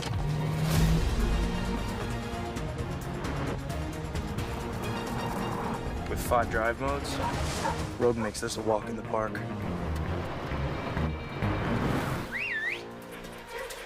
Drive the Nissan Rogue. Now get the 2023 Nissan Rogue with best-in-class fuel economy among gas engines. One of the advantages of working with my office as opposed to just buying something online is that we're going to talk through coverages with you. We're going to talk through what every detail in the policy means, because we want you to understand the kind of coverages that you're getting. We want our customers to make an informed decision on what is best to protect them. We also want our customers to be digitally enabled, and so we will walk through with them. At first, it was just a team. Now I can't imagine my life without them. That coach changed our son, on the field and off.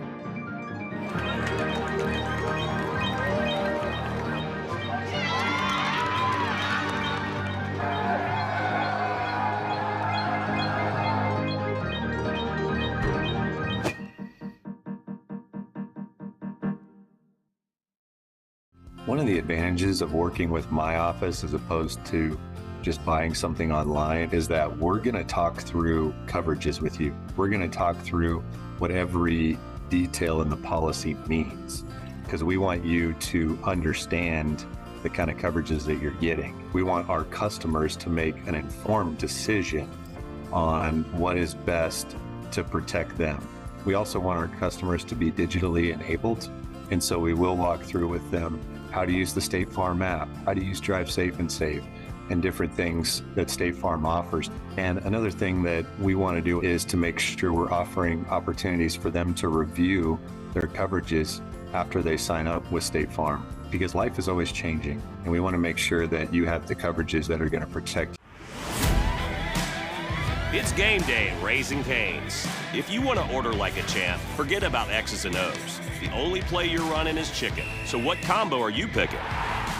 We've got tailgates of hand-battered, cooked-to-order chicken fingers and cane sauce, and jugs of freshly made tea and lemonade. This season is about to be unbeatable. Raising Cane's chicken fingers, one love. One of the advantages of working with my office as opposed to just buying something online is that we're going to talk through coverages with you. We're going to talk through what every detail in the policy means, because we want you to understand the kind of coverages that you're getting. We want our customers to make an informed decision on what is best to protect them. We also want our customers to be digitally enabled, and so we will walk through with them. This glorious Whataburger is yours. A few minutes ago, it didn't even exist. Why? Because every Whataburger is 100% fresh beef and made to order. That means we didn't start cooking it until this exact moment, right here, when you ordered it into existence. Whataburger, just like you like it. Are you okay? You seem upset. Turns out you were right. Our car was breaking down and we did need a new one with a loan from America First Credit Union. Me saying there was no hurry and to wait was wrong. Hey, on the bright side, we got to meet Huey. Get your money working with our low-rate auto loans, now with no payments for 90 days. This glorious Whataburger is yours. A few minutes ago, it didn't even exist. Why? Because every Whataburger is 100% fresh beef and made to order. That means we didn't start cooking it until this exact moment, right here, when you ordered it into existence. Whataburger, just like you like it. Are you okay? You seem upset. Turns out you were right. Our car was breaking down and we did need a new one with a loan from America First Credit Union. Me saying there was no hurry and to wait was wrong. Hey, on the bright side, we got to meet Huey. Get your money working with our low-rate auto loans. Now, with no payments for 90 days. Bruno! Bruno! Pup on the run? No problem.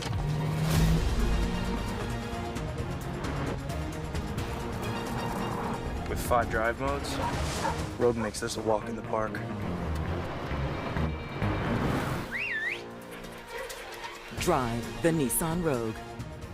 Now get the 2023 Nissan Rogue with best-in-class fuel economy among gas engines. This glorious Whataburger is yours. A few minutes ago, it didn't even exist. Why? Because every Whataburger is 100% fresh beef and made to order. That means we didn't start cooking it until this exact moment, right here, when you ordered it into existence. Whataburger, just like you like it.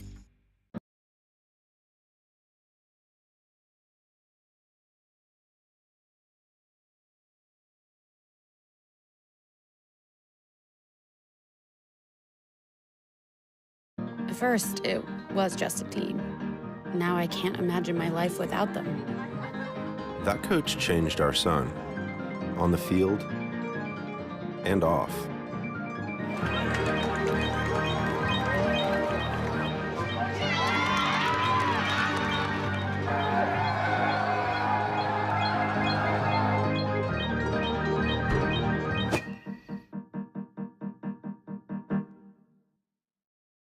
Being a State Farm good neighbor means going the extra mile for my customers.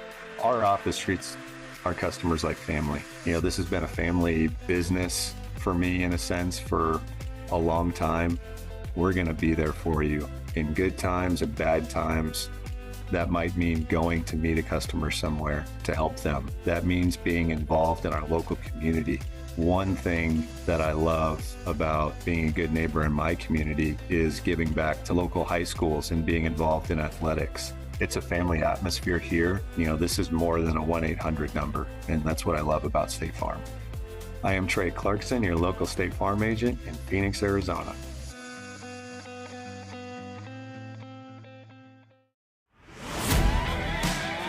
It's game day at Raising Cane's. If you want to order like a champ, forget about X's and O's. The only play you're running is chicken. So what combo are you picking? We've got tailgates of hand-battered, cooked-to-order chicken fingers and cane sauce, and jugs of freshly made tea and lemonade. This season is about to be unbeatable. Raising Cane's chicken fingers, one love. Being a State Farm good neighbor means going the extra mile for my customers. Our office treats our customers like family. This has been a family business for me in a sense for a long time. We're going to be there for you in good times and bad times. That might mean going to meet a customer somewhere to help them. That means being involved in our local community. One thing that I love about being a good neighbor in my This glorious Whataburger is yours. A few minutes ago, it didn't even exist. Why? Because every Whataburger is 100% fresh beef and made to order. That means we didn't start cooking it until this exact moment, right here, when you ordered it into existence. Whataburger, just like you like it. Being a State Farm good neighbor means going the extra mile for my customers. Our office treats our customers like family. This has been a family business for me in a sense for a long time. We're going to be there for you in good times and bad times. That might mean going to meet a customer somewhere to help them. That means being involved in our local community. One thing that I love about being a good neighbor in one of the advantages of working with my office as opposed to just buying something online is that we're going to talk through coverages with you. We're going to talk through what every detail in the policy means, because we want you to understand the kind of coverages that you're getting. We want our customers to make an informed decision on what is best to protect them. We also want our customers to be digitally enabled, and so we will walk through with them how to use the State Farm app, how to use Drive Safe and Save, and different things that State Farm offers. And another thing that we want to do is to make sure we're offering opportunities for them to review their coverages after they sign up with State Farm, because life is always changing, and we want to make sure that you have the coverages that are going to protect you and your family long into the future. I am Trey Clarkson, your local State Farm agent in Phoenix, Arizona.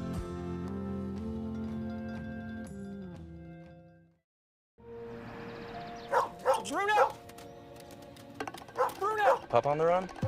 No problem.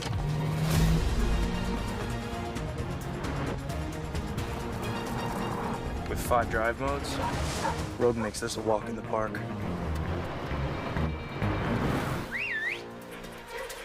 Drive the Nissan Rogue. Now get the 2023 Nissan Rogue with best-in-class fuel economy among gas engines.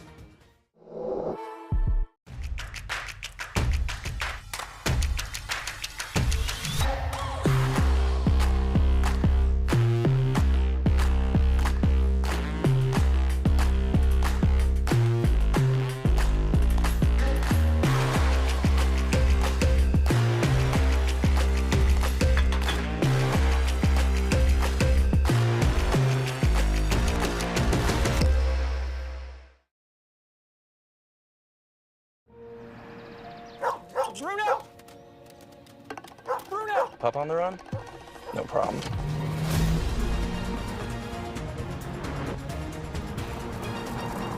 With 5 drive modes, Road makes this a walk in the park.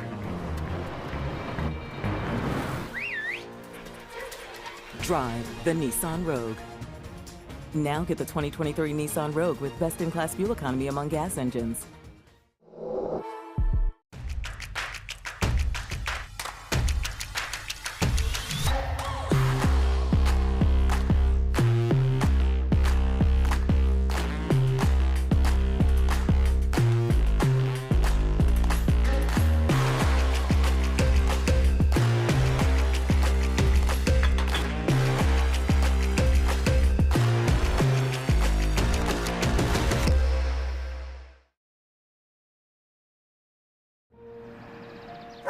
Bruno! Bruno! Pup on the run? No problem.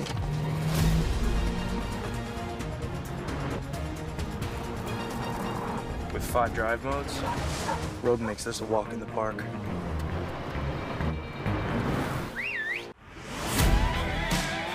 It's game day at Raising Cane's. If you want to order like a champ, forget about X's and O's. The only play you're running is chicken. So what combo are you picking? We've got tailgates of hand-battered, cooked-to-order chicken fingers and cane sauce, and jugs of freshly made tea and lemonade. This season is about to be unbeatable. Raising Cane's chicken fingers, one love. Bruno! Bruno! Pup on the run? No problem.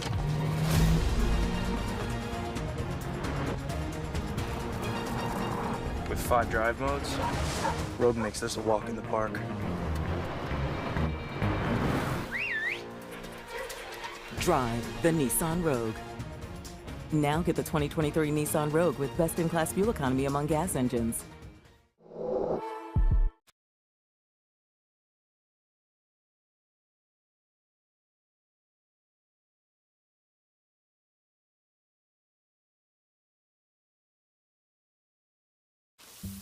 This glorious Whataburger is yours.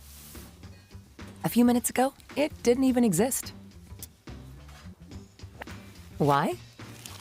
Because every Whataburger is 100% fresh beef and made to order.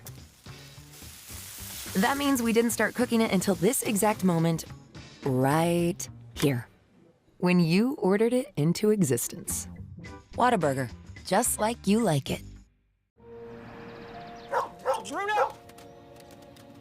Bruno! Pup on the run? No problem.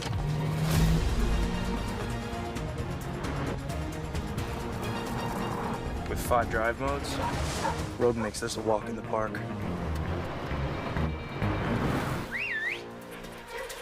Drive the Nissan Rogue. Now get the 2023 Nissan Rogue with best-in-class fuel economy among gas engines.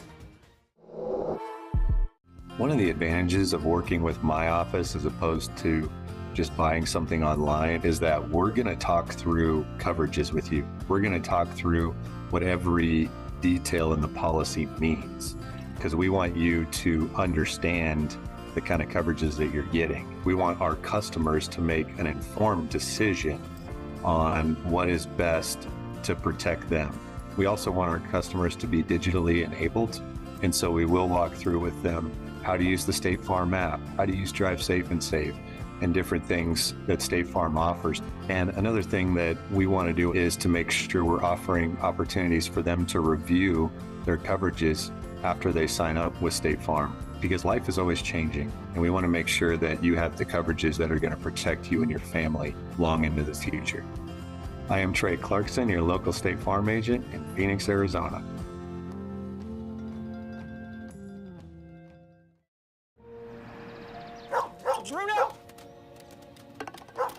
Pup on the run? No problem.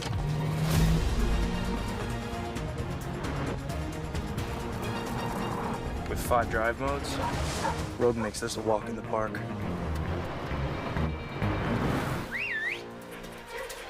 Drive the Nissan Rogue. Now get the 2023 Nissan Rogue with best-in-class fuel economy among gas engines. One of the advantages of working with my office as opposed to just buying something online is that we're going to talk through coverages with you. We're going to talk through what every detail in the policy means, because we want you to understand. One of the advantages of working with my office as opposed to just buying something online is that we're going to talk through coverages with you. One of the advantages of working with my office as opposed to just buying something. Pup on the run? No problem.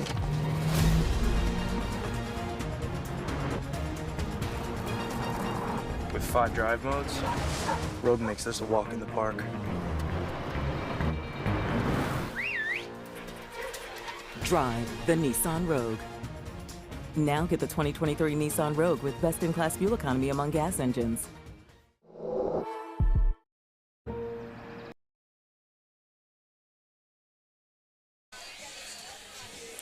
We welcome you back here to Scott Bemis Field on the campus of Notre Dame Prep.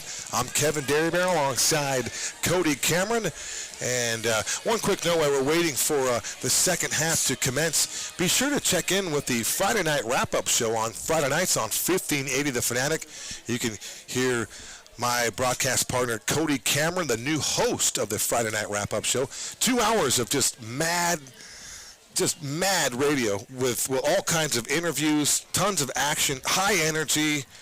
Tell us about it, Cody. We have fun. And what I tell people the first two shows is we talk football, we talk food, we got awesome guests, got a great board op just bringing the heat from the radio, and it's a good time. Food and football, that could be a show on its own right there, right?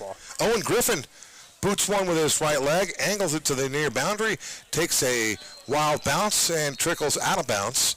That'll be a procedure penalty, and that will negate the return by the Tigers' Caden Brown, who had a nice defensive effort there before the first half ended. Yeah, I thought Millennium, especially in that last drive, tightened up defensively, and they've covered decently well. Obviously, Cooper Perry, he's the best player on the field, and, you know, there's a really good chance come MVP season, Kevin, he's the best player in the state of Arizona. And so they doubled him, and he's won a couple of those matchups early.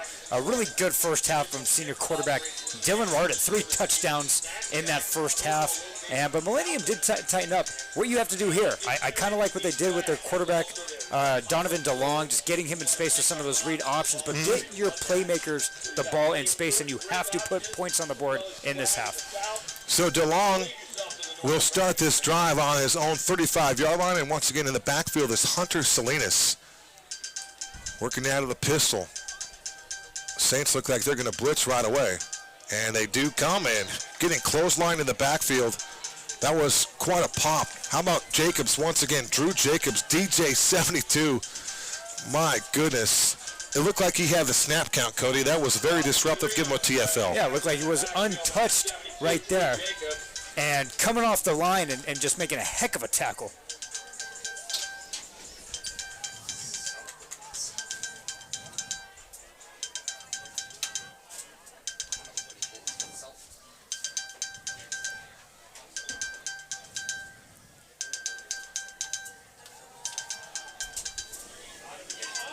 DeLong going to scramble near side. Rifles one near boundary, and that ball was nearly intercepted. What an effort for the Saints. Mason Pavone.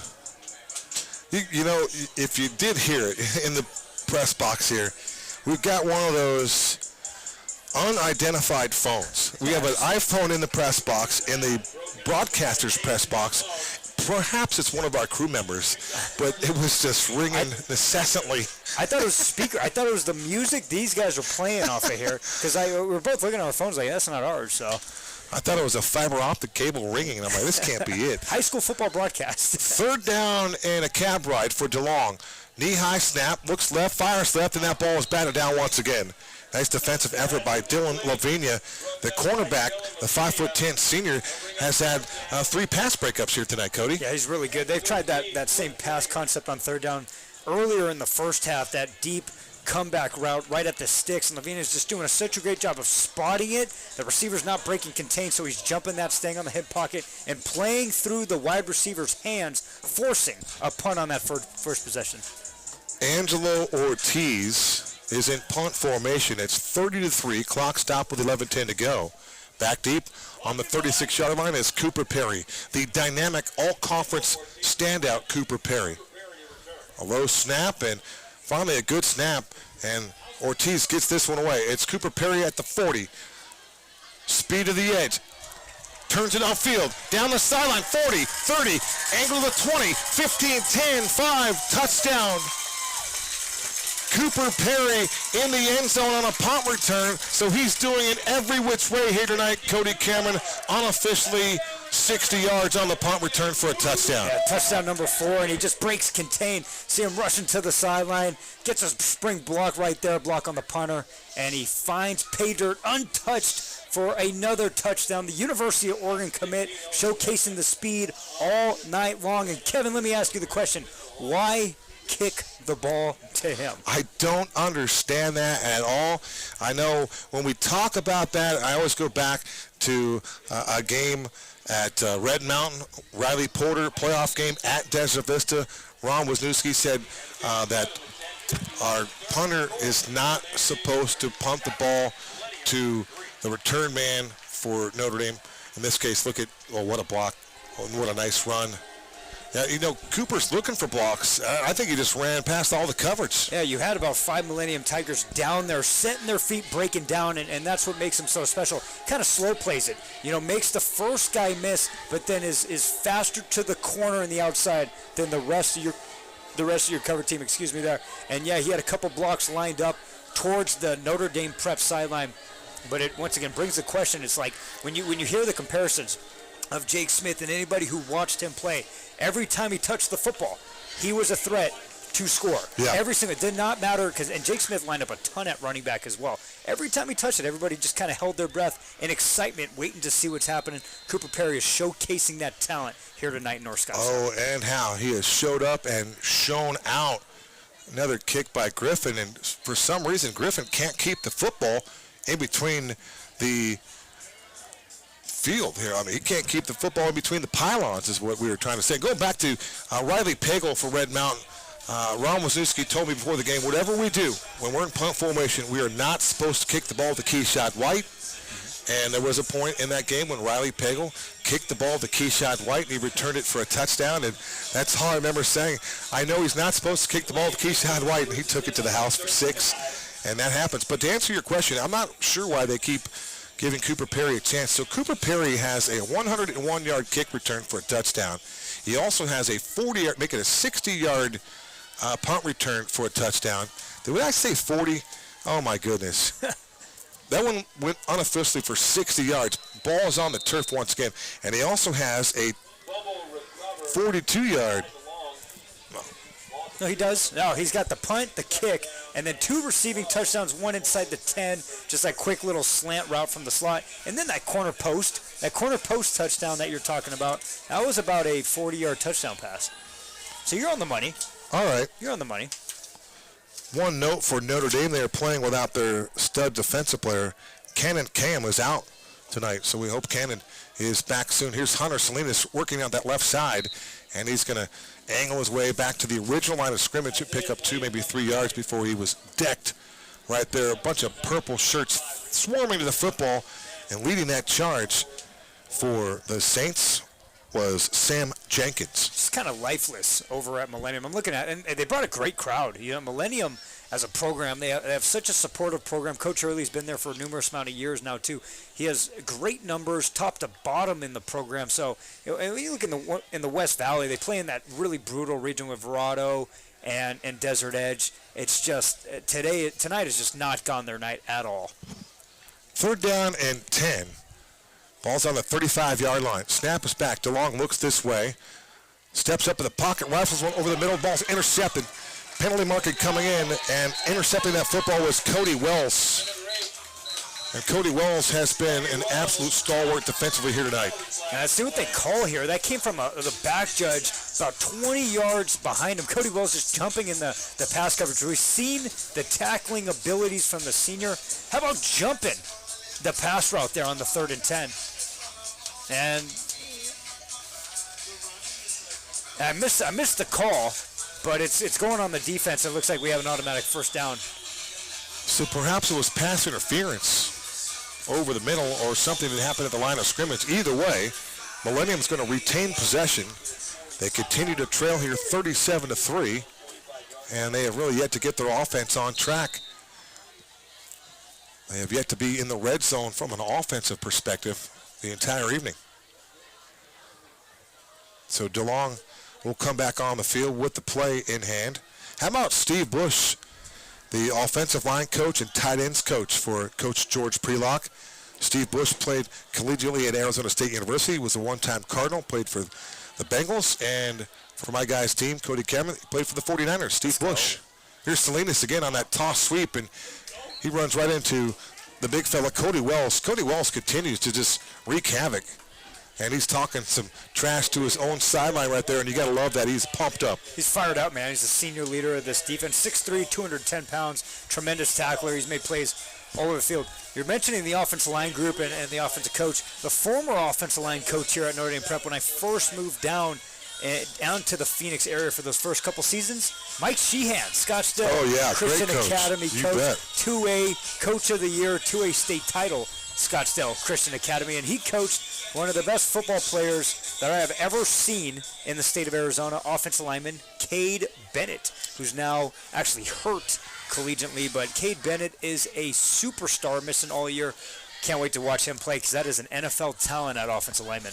Outstanding football player. 37-3, 2nd down and 10. DeLong, deep shot, has a receiver there. That ball is caught. It looks like it's Trey Peck, and he grabs that one in stride on a beautifully thrown football by Donovan DeLong. You can't ask for better placement, too. Outside release, streak, and give it to your playmaker, Trey Peck, sitting there in the ball, put right in the breadbasket. We're going to get a heck of a shot in the backside here, just DeLong. He was able to step up, no pressure in front of him, great blocking, and look at a beautiful release, rainbow throw in the basket of the junior receiver. Unofficially a gain of 40 yards, and for Lamar Early's football team, the Tigers are in the red zone for the first time tonight, working left to right. Snap back, DeLong fires to the air, that ball's tipped and nearly intercepted.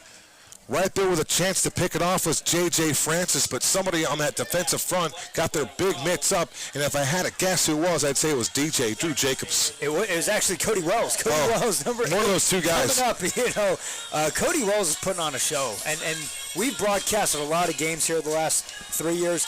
He's one of the most intriguing linebacking prospects that I've seen, and I just brought up Cade Bennett. You might know this name. This is back in 2019 and I think the COVID year too. His senior, Brock Lochnikar, who's a middle linebacker for Notre Dame Prep, had like 160 tackles his senior year. He's at Harvard now. All the studs. One of those smart guys making plays, huh? Guys. Saints showing blitz. Here they come. DeLong, bad snap, makes something out of nothing. DeLong to the 10, to the 5, and DeLong's going to take the ball into the end zone for a Tiger touchdown. Donovan DeLong, an absolute mayday. It was a fire drill, picked up a loose ball off the turf, and then found a little crease, and they took it to the left side and scored a touchdown. How about the elusiveness, the wiggle of the senior dual-threat quarterback? DeLong just making numerous would-be tacklers miss, kind of froze a linebacker in space, juked to the left side as we get the replay here. Heck, he muffled the snap, Kevin, and then explodes through the second level, finds pay dirt left and around, and it's a great play by the senior dual-threat quarterback, Donovan DeLong. DeLong with the touchdown. The point after try is up, and it is good. Daniel Meadows puts that one home. It's 37-10 with 7:24 to go. We're starting to take a look at the schedule for just a moment for Notre Dame Prep. And they have a tough Northeast Valley region, no doubt about it. They get Sunny Slope at Slope next week. That's a different Sunny Slope team, but they've come out with some offense this year. So it's interesting to see what they do. But then they'll get Brophy Prep at Central High School. And then Horizon and Higley, Cactus Shadows, ALA Giblet North. A lot of people thought, well, we'll see after the Desert Edge game on where they could go. So they won that game on the road. Here they are with a chance to hold on and win tonight's game. They would be 3-0. Then you could start to ask questions. Well, maybe Sunny Slope, we'll see what happens there. For the sake of conversation, we'll give them a win. But then you get Brophy, and that's going to be another really, really tough contest. Well, that's the thing is like Brophy, you play the 6A gauntlet. That's your 6A crossover team. It's one of the top teams in 6A. You have to stay healthy because then you start region play, and you start with Horizon and Higley, top two teams back to in back. 5A. Meadows back deep. They get the ball to Cooper Perry, and Perry is going to try to take it out to the 25. He does, and that's where he gets tackled, right at the 25-yard line. Nice defensive special teams work there by Andre Martin II. He's now on the tackle ledger. Good special teams play. A third special teams tackle from the senior linebacker. Andre Martin just keeping outside contained. That's where Cooper Perry just kills you. Outside contained and stays home, makes the tackle. We saw Sunny Slope signal caller Luke Moga a year ago, and I believe he's still playing quarterback for the Oregon Ducks. He's a Duck. He early enrolled. I saw him this summer. I went and visited University of Oregon and his coaching staff, and Mr. Moga was getting out there. One of the fastest quarterbacks in the history of Arizona high school football. Yeah, he's impressive. We thought maybe he might end up being a wide receiver when it's all said and done. And this is Samus up the middle again, just carrying would-be tacklers with him, running downhill, and that's an absolute load. And that's a 6-yard run. It looked pretty easy, just running with a lot of steam. It was like the whiplash effect by the linebackers stepping up there, and first down carries and having Samus picking up 5, 6, 7 yards on first down has been a huge plus in tonight's football game, and is setting up the run. I'm impressed with Notre Dame Prep. They're huddling, they're chewing time off the clock too, and they're sticking to the run game. Really good offensive game planning heading in there, and they've executed it perfectly. They've stayed committed to what they want to be tonight, no doubt about it. Out of the pistol, it's Darden. Back to Samus behind that right side, and Samus is going to burrow his way for another first down carry. Samus starting to heat up a little bit here. That right side, again, the right tackle, Drew Jacobs, and the right guard is Sam Jenkins, 6'3", 245. You talked about the youth, Cody, a couple times, but there's another sophomore making a big play here for George Prelock's team. And let's hype up the offensive line, because at the end of that play, what do you see? See the offensive lineman continuing to block downfield, play through the whistle. That time, 77, the senior guard, Thomas Roth, getting inside to the second level and pushing his defender 10 yards downfield. Well-coached team, Kevin. That's a well-coached unit for Notre Dame Prep. Roth, 6'2", 222. Samus to the line of scrimmage. And there's going to be a bunch of white shirts right there with that gang tackle. I think Salinas might have contributed there. Also contributing on that stop was Fausto Ramos. And they're bringing an extra guy in. They have an 8-man box now, and they're leaving Cooper Perry one-on-one. They're leaving all the receivers pretty much one-on-one. The only defensive back is about 12 yards off of Cooper. What is that open? Quick bubble screens. They're going to stick to the run here, but if they want the quick bubble, that is wide open to one of the most dynamic players And a player who has had 4 touchdowns tonight. Yeah, I was thinking maybe they go with a guy like Cooper Perry or something like that. He's had 8 100-yard receiving games in his career. He's had 2 over 200 in his career. And tonight he is, well, let's be honest, he's probably has 200 all-purpose yards in tonight's football game. We know he has 101 on one play. Rardin to the air. Rifles one outside, and that ball is caught. Making a man miss is Cooper Perry, and he's going to lunge forward for the first down reception. Based on the spot, I think he got it. But coming back for the football, nice hands again, and that ability to make a play after the catch. Yeah, no, we were talking earlier today, right, about the greats in the state of Arizona to come out and play receiver. What do they all do really, really well? Even different styles of play. What do they all do really well? They attack the football. You know, it's such a veteran move. How many times do you see a high school football player just wait till the pass gets there and maybe it gets broken up or defensive backs jump on it? Cooper Perry attacks the football. That's why he's one of the best. 1st and 10 from their own 46-yard line. 3 wide receivers to work with. And it's Samus up the middle, and Samus is going to be sent backwards. Nice clean hit there by Hunter Salinas. Excuse me, that's Isaiah Salinas. I don't know where we come up with Hunter. It's a form tackle, man. Isaiah Salinas has to be getting close to double-digit tackles now, and he is the superstar from Millennium. That is a great form tackle, driving the hips through contact. He is ultra-talented. That was quite a stick, no doubt about it. With the 4 touchdowns tonight, Cooper Perry now has 46 in his career. So he will be a 50-touchdown man when it's all said and done. And for Cooper entering play tonight, he had 2,523 yards in those 42 touchdowns.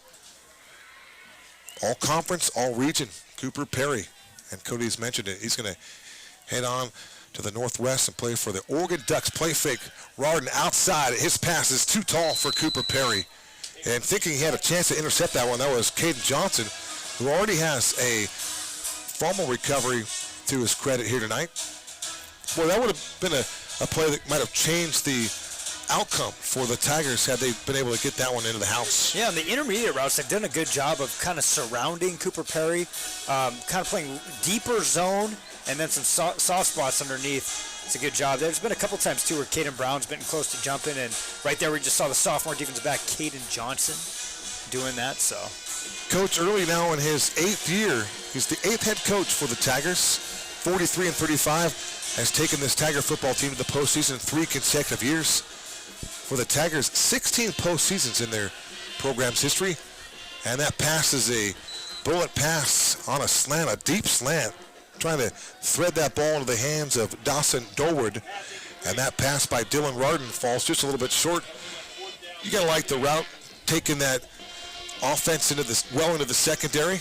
No, they had a concept route of levels. Cooper Perry right at the sticks, and then he drew 3 defenders, and then you just have an over-the-top one-on-one action, kind of a skinny post, just kind of shorted it with the legs. And, hey, Millennium now, back-to-back times making stops. They did not kick the ball to Cooper Perry in this football game. You're looking at a 2-score game. There's something to be said about that, and it's Cooper Perry in punt formation.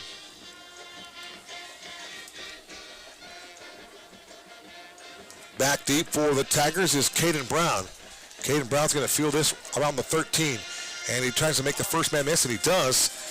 And he works to the far side, reversing his field, and he's going to step out of bounds. Nice special teams effort there by Notre Dame. That was Gunnar Perry. The sophomore Gunnar Perry, 5'10", 185. He too another versatile player. Yeah, Cooper was telling me during his announcement to the University of Oregon, you know, it's his day. It's his moment. And who does he hype up? Hypes up Gunnar, saying he's next up, and Cody Wells, saying, hey, this is going to be the best defense player in 5A. And I don't know, Kevin, after watching he's right on point. He's right on point. No doubt about it. 37-10 our score, 2:54 to go. Back with the football is Donovan DeLong, who scored a rushing touchdown the last time he touched the rock. To the air. Pass complete by DeLong to Trey Peck, and he curls around, makes the catch, and then tries to pick up about a yard, maybe 2 yards, but right there to make things difficult for him was Mason Pavone. It's like Cody Wells coming off that edge constantly is in the passing lane to getting his hands up. He's already had 2 deflections, almost comes away with the third. And if you listen to the broadcast, you might, they hyping up this kid too much. He's everywhere. He is in every single play defensively for the Saints. He sure is. And we already mentioned it just a moment ago, but Cannon Cam, another one of their stud defensive players, is out tonight. He had 7 tackles in a quarter and a half last week against Desert Edge before he left the game with an injury. So it'll be 2nd down, and we'll call it 7. Peck in motion to the far side. Following Peck in coverage.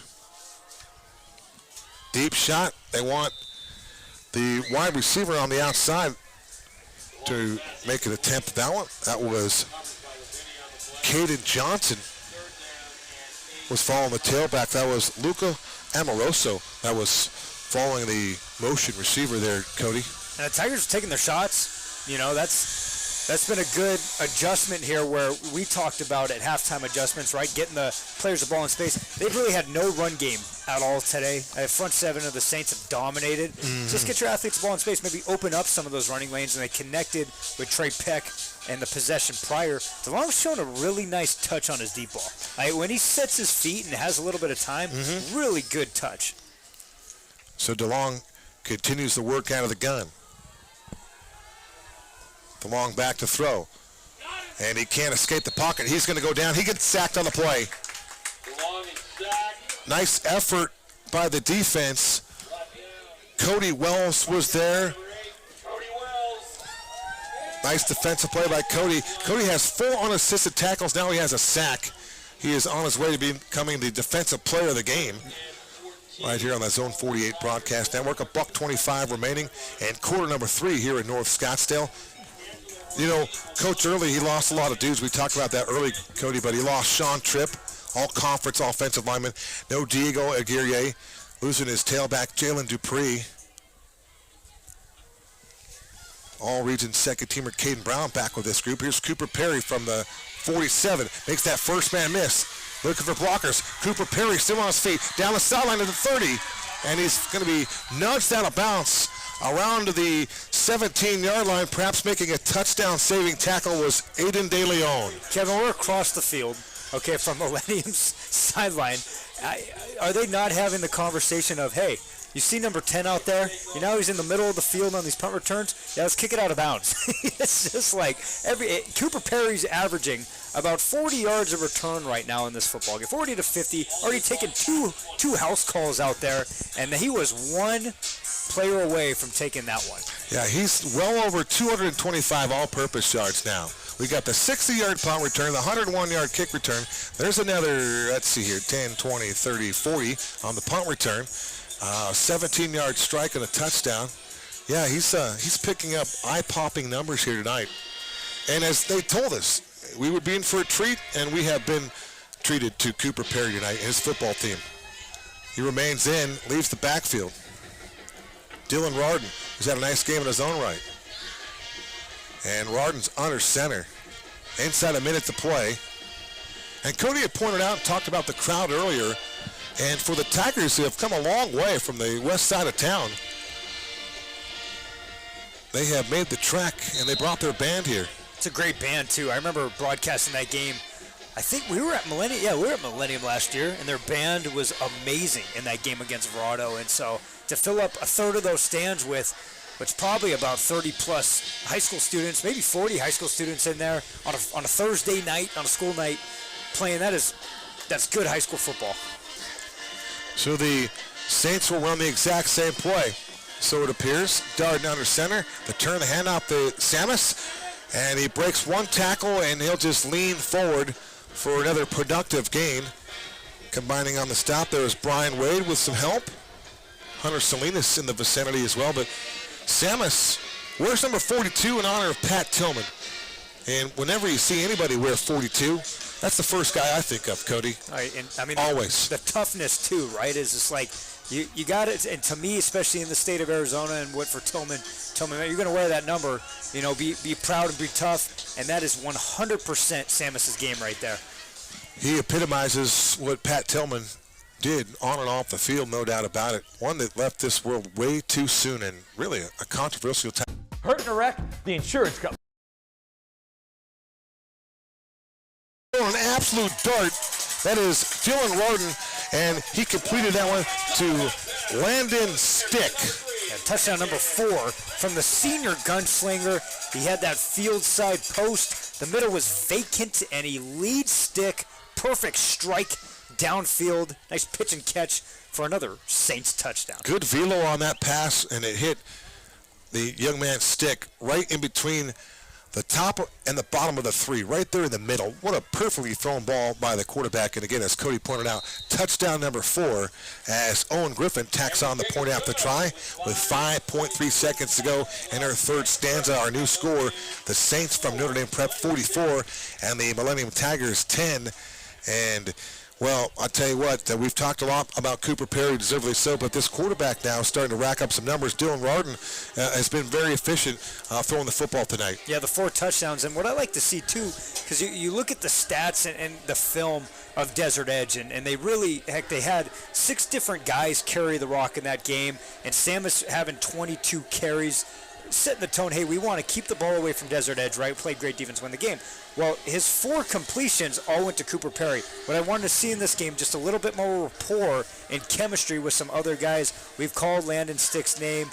We've called Gunnar Perry. Called a couple of these different receivers, Matthew Trugarios, where they have been active. Dawson Dorward. Exactly. They're getting open, creating separation. And Dylan Rarden having trust in other players not named Cooper Perry. Rarden's doing a great job of that tonight and having the best game of his high school football career now, where 4 touchdown passes and the 44-10 lead here in the third quarter. Have a night, Dylan Rarden. So here comes Owen Griffin. Owen Griffin is the second quarterback, and Griffin, once again, sends one left. The 2 most puzzling things in tonight's game is why their kicker continues to kick the ball out of bounds and why they kick the ball to Cooper Perry. So special teams has had their stamp on this football game, both sides. To me, I feel like they're trying to squib it right underneath that. Usually you get a squib in the second level, about the 12. They're trying to, I think, pin them on the ground between the 15 and the 10. This is a high school kicker, though. It is a tough thing to do. You're on turf. That ball's rolling, and I think that's the 4th kick now that's gone out of bounds. Yeah, that one is a head scratcher. Shout out to Millennium basketball coach Ty Amundsen. What a job he's done over there for the Tigers. What a facility they play basketball in. Good times over there.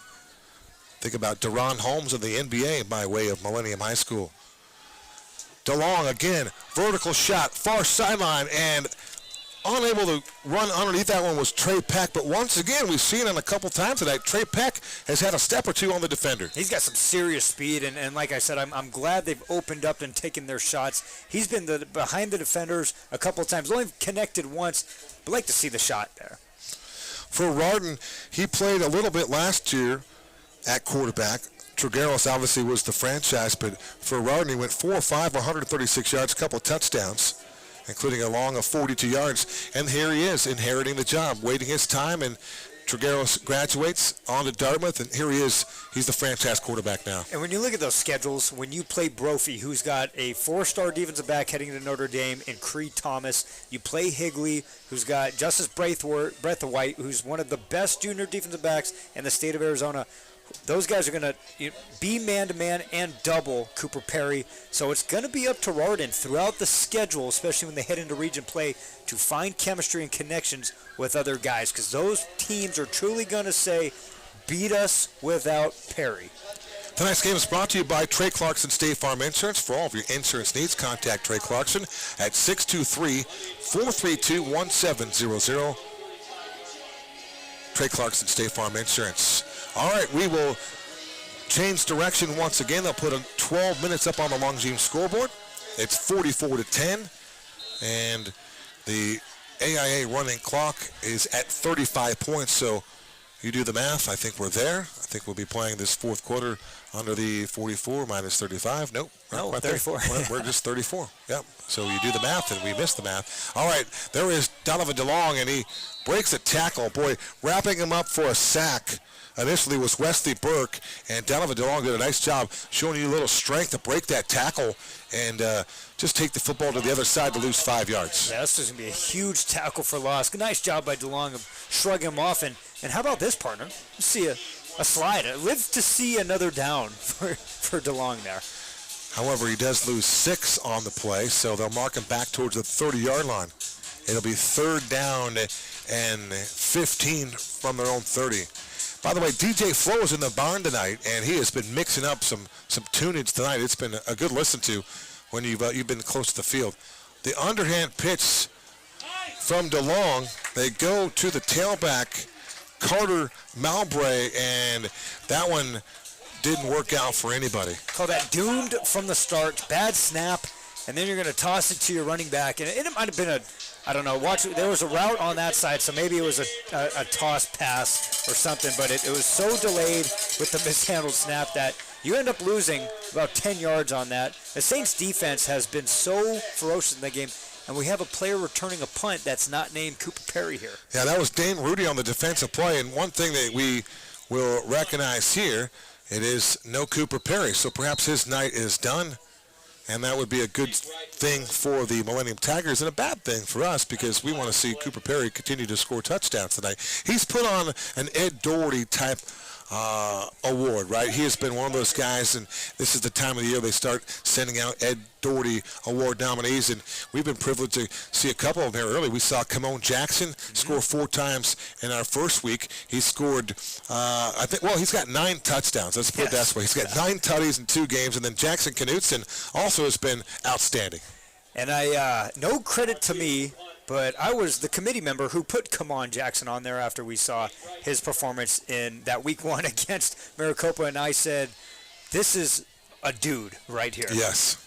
Well, he added that performance, and he added 3 touchdowns this week and 1 rushing, so that's 4. We saw him get in the box 5 times. 9 touchdowns in 2 games is pretty impressive. And we've seen some of these other guys, too. Charlie Lavinius, remember we broadcasted A.L.A. Gilbert, who's Paradise Valley's quarterback. A.L.A. Gilbert versus Paradise Valley, and we said, hey, this kid can kind of sling it. He did a really good job. And he also played some receiver. You get to see Elijah Little, the senior running back for our Thunderbirds. Small in stature, but just such a powerful runner in his stat line, especially when you go back to last year. It is incredible, the stats that young man's put up. Give me a comp on Elijah Little, any level. I like any level. That's tough. I think stature-wise, you see a little Darren Sproles, but he's a tough runner. Okay. I've got an image now. I certainly do. Rardon, the pitch to Samus, a stiff arm of Salinas, turn the corner, and literally just work the sideline, doing side steps for the last 3 yards. But Samus continues to be an impressive runner, and we talk about the size with the speed and the nimbleness. His footwork is impressive. You feed this young man 25 or 30 games, or 25 or 30 times in a game, and he's going to be a force, and guys are going to be worn down in this fourth quarter. Well, he could probably be one of your better defensive players too, but they get to utilize him all for the offense. And I was listening to those other guys, Kevin saying, hey, you got to have someone else than Cooper beat you. I'll say it after this play. Sure. That was a gain of 4 for Samus. Rardon puts the ball into the hands of his second tailback. Coming through this time is Carlos Wallen, and the Tigers, with great pursuit of the football, get there for a loss. Fausto Ramos gets there, and that's a TFL for the Tigers. Nice defense. And talk about region play, saying, hey, these teams are going to limit what Cooper Perry tries, or they're going to try to at least limit and have somebody else beat you. When you play Horizon, when you play Higley, when you play A.L.A. Gilbert, a player like Samus, who can, you're 3rd and short, he's moving the sticks and continuing to dominate the time of possession. He's probably going to be the X factor come late October, early November here for the Saints. Yeah, you get to that cold weather football, and then Samus is going to be fun to watch. You get to work off that play action and get the ball to Cooper Perry. Well, that is going to be a ton of fun. Inside 9 to go. You can hear the still of the night out there. Rardon to the air. has Cooper Perry there, and this time he overshoots him just a little bit, and Cooper Perry stops and claps his hands for just a moment. He knew that he had a step on the defender, and the coverage provided there by Caden Brown. And I'll tell you what, Cody, Caden Brown has got his work cut out for him when he tries to defend one-on-one, nonetheless, Cooper Perry. Yeah, one-on-one and pressing him at the line, and Cooper Perry had that spark, kind of that jump, getting outside release and getting open by a step. But we talk about the makeup speed. Caden Brown all in his tail there, and a great job of making an overthrow. Nice play by the senior defensive back. A couple more guys that Lamar early lost last year to graduation. How about Mikhail Perry, the Desert West Region second teamer, and they also lost Ezra Edmond, another dude. So they just a lot of guys to replace this year, and not as many bodies available to do that. And a pretty good punt there by Cooper Perry. Sends another one inside the 20-yard line. He's done that several times in his career. And with 8:35 to go, Donovan DeLong will get the football back at his own 5-yard line. And that's going to be a little bit daunting. This point in the game, you just haven't been able to get any kind of rhythm offensively. And here you are, you got another 95 yards to go to get points. To the guy who has 4 touchdowns in this football game, 2 on special teams, and he makes another great special teams play by pinning you inside the 5-yard line. This is the third meeting between these two programs. Millennium was shut out by Notre Dame Prep 14-0 back in November of 2018. And then back in 2004 was the last time the Tigers knocked around the Saints 42-14. And you might be able to go back to some historical archives and find another matchup, but I don't think you can. I think we really exhausted our efforts here to make sure that this was only the third meeting between these two franchises. DeLong from his own 4-yard line. Handoff up the middle with some space, and that's the longest run of the night here for the Millennium Tigers, and slamming on his brakes and changing directions and taking the ball to the 40-yard line for the Tigers. Once again, that was Carter Mowbray. Mowbray, maybe his second carry of the night. He has not played a lot, but he is in there for Isaiah Salinas. How about the speed in the hole from the left side, just kind of collapsing down, creating a big space. And hit the brakes. Nice review. Nice shot by our sideline crew here. And picking up, okay, here we go, 35, 36 yards. 34-yard run unofficially. Maybe 35. He took it out to the 40. Yeah, we'll go with 36 yards. And they go to Mowbray again, and there's a penalty flag coming in from the line judge. And the line judge was right on top of that one, Cody. As trying to dominate the boundary side there, we're going to have a personal foul face mask penalty. It looks like he threw it. I didn't see the face mask on the running back, but a defensive lineman trying to get a little handsy there and grabbing some of the face mask. It's a 34-point lead. It is 34 points. Math is difficult. It's like algebra right here, for sure. I love that. And then the last run, yeah, I've got 35 yards. There we go. Yeah, maybe 36. We're gonna get this. I'll get 36. We're gonna get this math done. No, once again, just for our viewers at home, I'm a global listening audience. I'm sure the numbers are staggering tonight, but no spotter. This is just direct communication and direct on-site ability here. And once again, Mowbray is going to be mobbed in the backfield. How about shooting the gap and coming up with a defensive stop? Wesley Burke right there with an outstanding defensive play. That's the second time he's blown up a play, and they're just shooting the gap. Free release. So these linebackers, the front 4 eat up double teams, as you see right there. Defensive tackle eating up a double team, and free-flowing Wesley Burke reads it and makes the tackle for a 5-yard loss on first down. The senior making a statement here in the fourth quarter. Tackle number 3 on the season for Wesley Burke.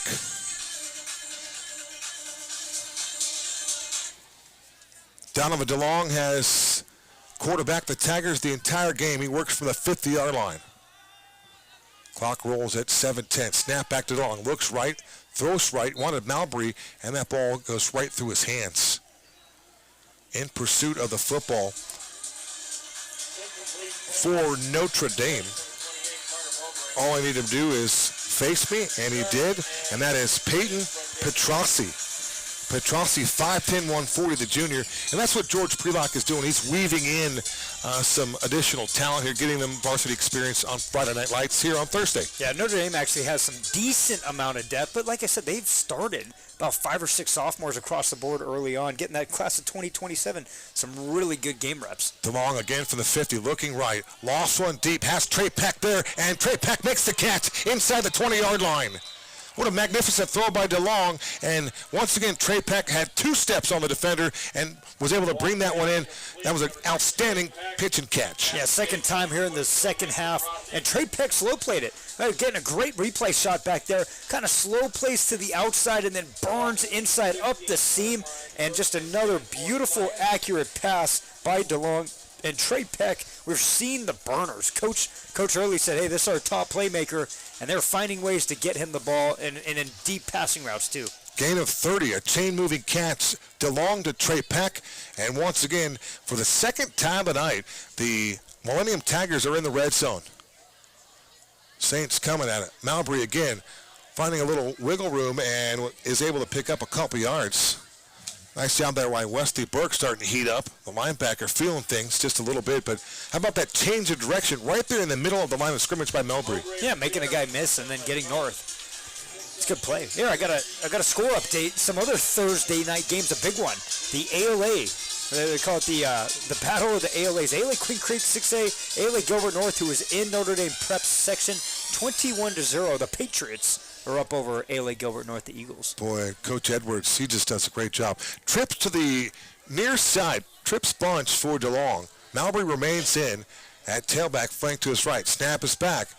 DeLong leaves the pocket on the scramble of the 20. 15, around to the 10, and he's going to take on a defender, and DeLong is going to end up scoring a touchdown. Let's see where they mark him out. Look, the line judge is going to say he went out at the 4-yard line.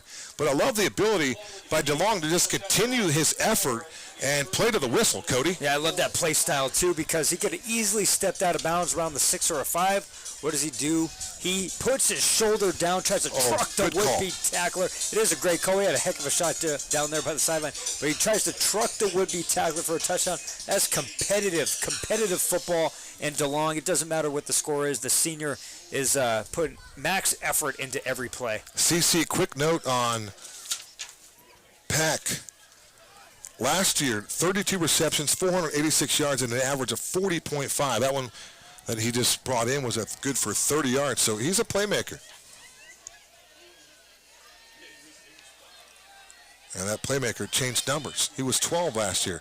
Mowbray up the middle, and that'll be a tougher and 1, maybe 2. Good run support there by the Saints. That was Mateo Jagina. Jagina, 5'11", 170, a junior. And one thing that Coach Brelock's been able to do is mix in that youth tonight. Yeah, and I was going to say, I'm not a huge believe in moral victory type of guys, but Millennium is not quitting this football game. And so what you take, especially after the last couple of weeks, tough loss against Campbell where they're up midway through the 4th. They're playing one of the hottest teams in 5A football right now in Notre Dame Prep. And there's a lot of guys on the sideline who are banged up and hurt. Hopefully, Kevin, they get some of these guys healthy, especially as they head into region play. Agree. They need all their dudes. 2nd and goal from the 4-yard line. And it looked like the Saints jumped. DeLong to the air. Looks over the middle, and that pass is incomplete. Cutting over the middle with his route was Jalen Daniel, and that pass was just too tall and just too much velo on that pass by DeLong. Yeah, they went true cover 0-2 across the board. They tried front side slants towards the field side. Notre Dame Prep bringing 6 on that football play and just walloped DeLong, causing the errant pass. Coach Prelock and the late Scott Bemis were having a conversation back in the day, and Coach Bemis was talking about Coach Prelock and what he might face later on in his coaching career, and he was still the junior varsity coach here at Notre Dame Prep, and you could just tell that there was a special relationship between Coach Bemis and Coach Prelock. But Coach Bemis said, hey, when you're a head coach someday, you'll have to deal with this. And he said, I'm still the JV coach. Well, how about the envision and the foresight for the late Scott Bemis? A very, very special man, a very a significant man on this campus and very revered here in North Scottsdale. Yeah, and when you talk to people about Coach Bemis, heck, just in this booth talking to the PA announcer and their spotter, they just spoke so highly of him. And And we are so blessed in the state of Arizona, Kevin, and I know you really know this, just how many great coaches we have here in the state of Arizona across the board. Doesn't matter what level. Does not. I mean, we broadcast a lot of 2A and 3As towards playoffs, and how awesome are those coaches? You know, they're all amazing individuals. The Saints went 26-1 in 2007 and 2008, capturing back-to-back state championships under legendary coach Scott Bemis. That's saying something. 26-1 on a 2-year span. DeLong out of the gun with some time.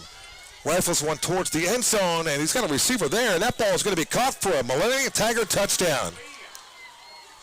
That is Trey Peck on the receiving end of that dot by Donovan DeLong.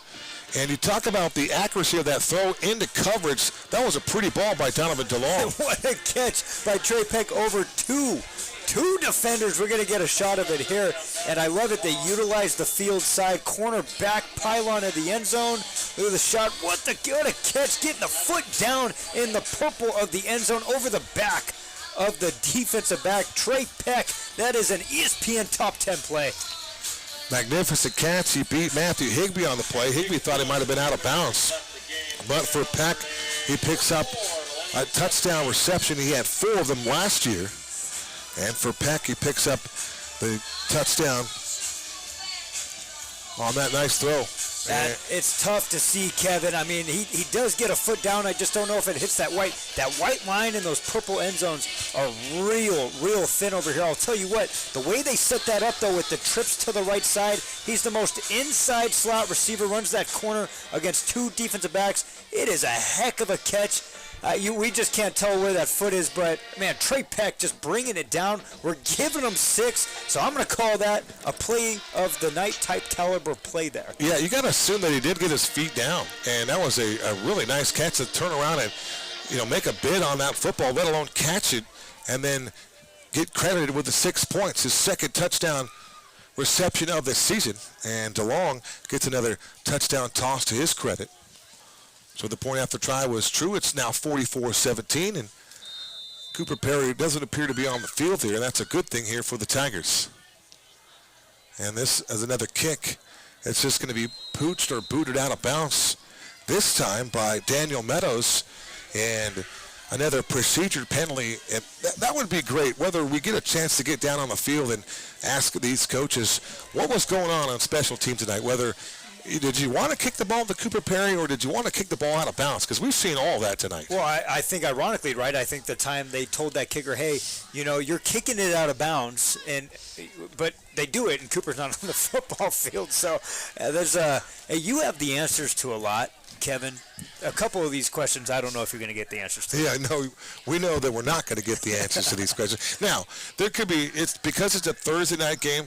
There's another nice delivery of the football by DeLong to Trey Peck that set that off. That was the 30-yard bomb. All right, here we go. QB number 2 here for Coach George Prelock is on the field, and that is Owen Griffin. And he's going to hand the ball off, and Isaiah Salinas continues to make plays. Give Salinas another TFL. Toting the rock for Notre Dame on that carry was Mateo Jagina, and Salinas continues to play hard. Here's another Thursday update for you. This one would be crazy in the 3A. The Dysart Demons leading Paradise Honors, a team that made it to the 3A state game last year, 34-29 with a couple minutes left. Wow. That is a huge game. No Gage Baker any longer. No Gage Baker or the receivers. Yes. The star receiving corps they had last year. They had a awesome group playing receiver. Clock rolls inside, 3 minutes to play. Owen Griffin, bad snap. He's going to go get the football and turn around and take on 3 white shirts that are ready to just lower the boom on him. So we've seen that a couple of times here, and there's still some work to do for both these football teams, but it is interesting to see how many most challenging snaps we've seen on the field tonight. Well, especially special teams, right? I mean, 3 mishandled snaps on the punt team from Millennium. That was really the big swing here. At one point in this football game, it was 3-2, and the turnover margin was winning by Millennium, but a couple of those bad snaps just caused a safety, a blocked punt with field position, and a punt that I think he tried to get off too fast. Cover team wasn't going to get down, and Cooper Perry housed it because of it. Cale Schwartz is the long snapper for Millennium. The long snapper for the Saints is Reese Gallagher. And here is the backup quarterback on the scramble. It's Owen Griffin. And he's just going to throw it out of bounds. That's an incomplete pass. 1:35 remaining in the football game, and the clock's going to roll. Well, it was rolling for a second. I wondered why it was rolling. So that it stopped. That was a heavy clock right there. That was a heavy clock. Yeah, the new AIA rules. We had a running clock game last week with the Chandler Wolves at Mount Ridge, and we were still confused because in years past, so they shifted it from 42 to 35, but in years past, they would run that consistently after scores. Last week they were stopping that. Oh, so I think in the first half they're going to stop it. In the second half they're not going to. Gotcha. However, we saw stoppages much throughout that third quarter. Here's Cooper Perry to boom one down, and on the return it's Trey Peck. Watch out here, 35-40. Break a tackle, 45 down the sideline, 50. 45-40, and finally he'll just coast out of bounds, and Cooper Perry probably gets credited with an assist on that shove out. And Trey Peck's not going to get by Cooper Perry. Two of the playmakers that we've enjoyed watching here tonight. Doesn't happen often, right? You know, for players of the game, and I know Cooper Perry's got 4 touchdowns. Trey Peck is my player of the game. I think what he brings to the table for Millennium, pound for pound, they list him at 150 pounds. He plays like he's a 200-pound all-state football player. He is extremely elusive. He's only a junior, too. He's got to be a top weapon coming back in all of 5A next season for his senior year. Yeah, he looks the part, no doubt about it. For the Saints, they graduated Deacon Shea, all 5A conference second team, all Northeast Valley region. They lost Jamison Bush last year, Brady Meyer. We mentioned that Noah Trigueros has moved on to Dartmouth. Here's DeLong going for a home run shot. Has Trey Peck there. He's open again, and he's going to walk in for another touchdown. That's a 40-yard strike to Trey Peck, and he's caught the last 3 balls from Donovan DeLong, and he's racked up 70 yards and a touchdown in those 3 catches. Yeah, he's incredible. The speed off the snap is so evident. Just outside release, they're going to get a great shot here. The defensive back is 80 yards off field. You can see it there in the beginning of the play. Kevin, he slow plays it, kind of like a guard would, just kind of sizing up a defender there. Slow pays it a little bit, and then just shoots out of a cannon.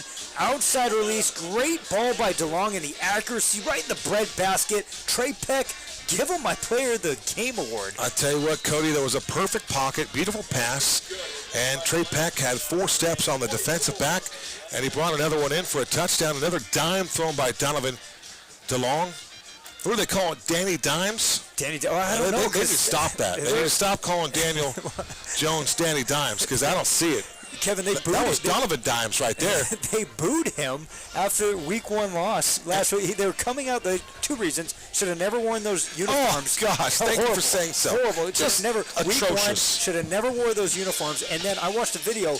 He's walking out of the stadium, and the fans, the Giants fans, waited for him in the parking lot just to give it to him. Boo him. Oh my God. You know, and here's what's funny, because they were on Hard Knocks, and because they paid him so much money, they couldn't afford Saquon Barkley, who had a 3-touchdown performance for your division rival, Philadelphia Eagles. So, you know that Saquon has those 2 games circled, especially one there. Yeah, with exclamation points. Oh my, that's going to be fun. But Trey Peck, the player of the game here for Cody Cameron, and once again another kick right out of bounds. In fact, maybe there's got to be a magnet. There's got to be a bullseye or some sort of a pool that they can drop the kick into. It's just bizarre. Another one goes out of bounds, another procedure penalty. It's not even close. I said they were squib when Notre Dame Prep was doing. I said it was squib. That I have no idea, because that's in lane 4 of the track. That's I don't know if they think Cooper Perry's out there. Yeah, he's nowhere to be found out there on the kick return team. With one big carom, that kick's going to end up on Bell Road. I don't know what's happening here.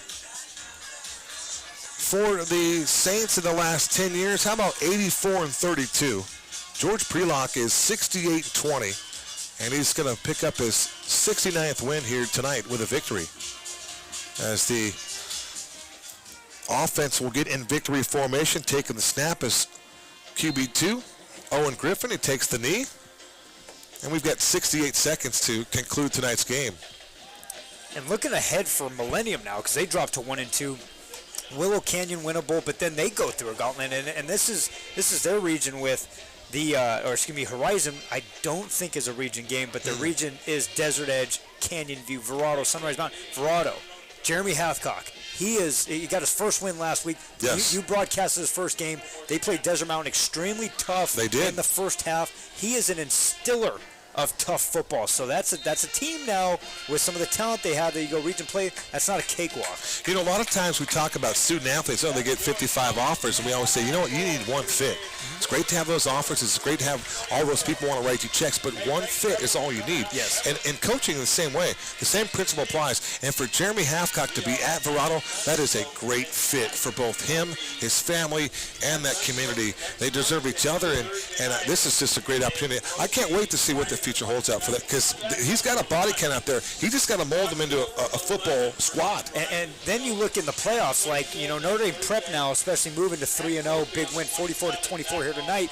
Here's the thing now, Kevin, you get a team like an NDP, a Desert Edge, someone with a high seed, and you play a Verrado who probably lands 15th, 16th seed.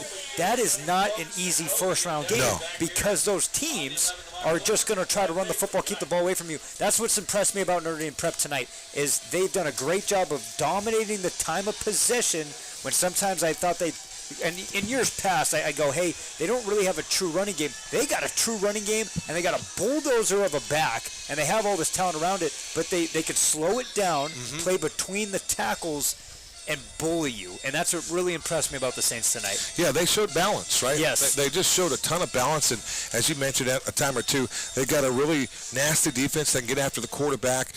We saw Cooper Perry tonight, and he was as advertised plus some. It was. They said it would be a treat. It was a treat. He was dynamic, and then you see what Coach Early has to work with going forward.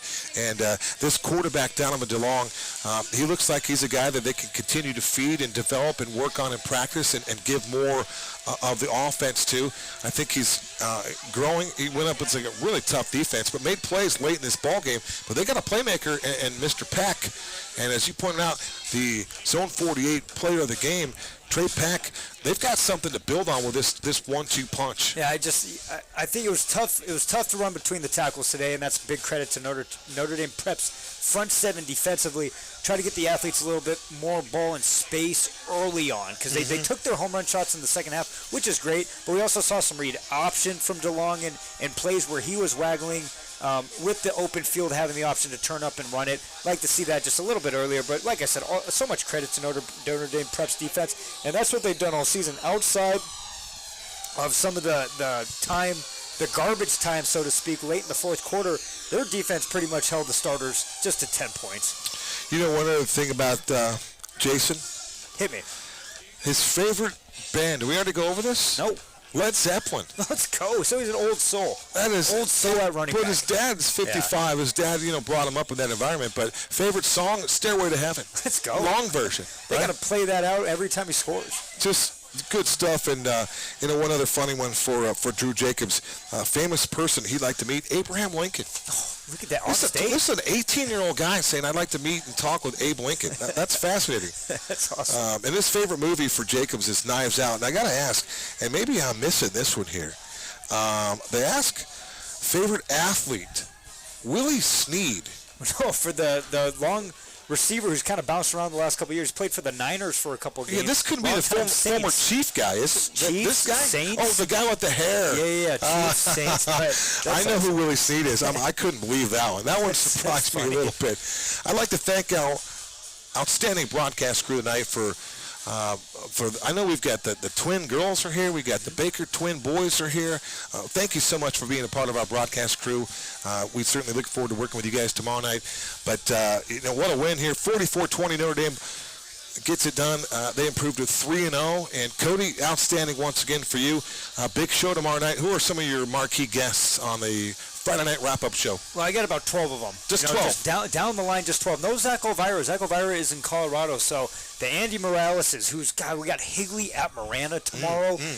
If you guys have not watched Desmond Roebuck play, he is an all-world talent at Marana headed to the University of Washington. So that's a huge game at 5A. Has $1 million name, too, right? Desmond Roebuck. Really? That is a star name. So that's star Andy power. Morales, Lee Patterson, our friends Derek Simmons out there in the White Mountains. Okay. Snowflake is rolling. So I get to talk to all these guys. And I always say, I get to talk to my friends on Friday night, 9:30 to 11:30, 1580. Snowflake and who tomorrow night?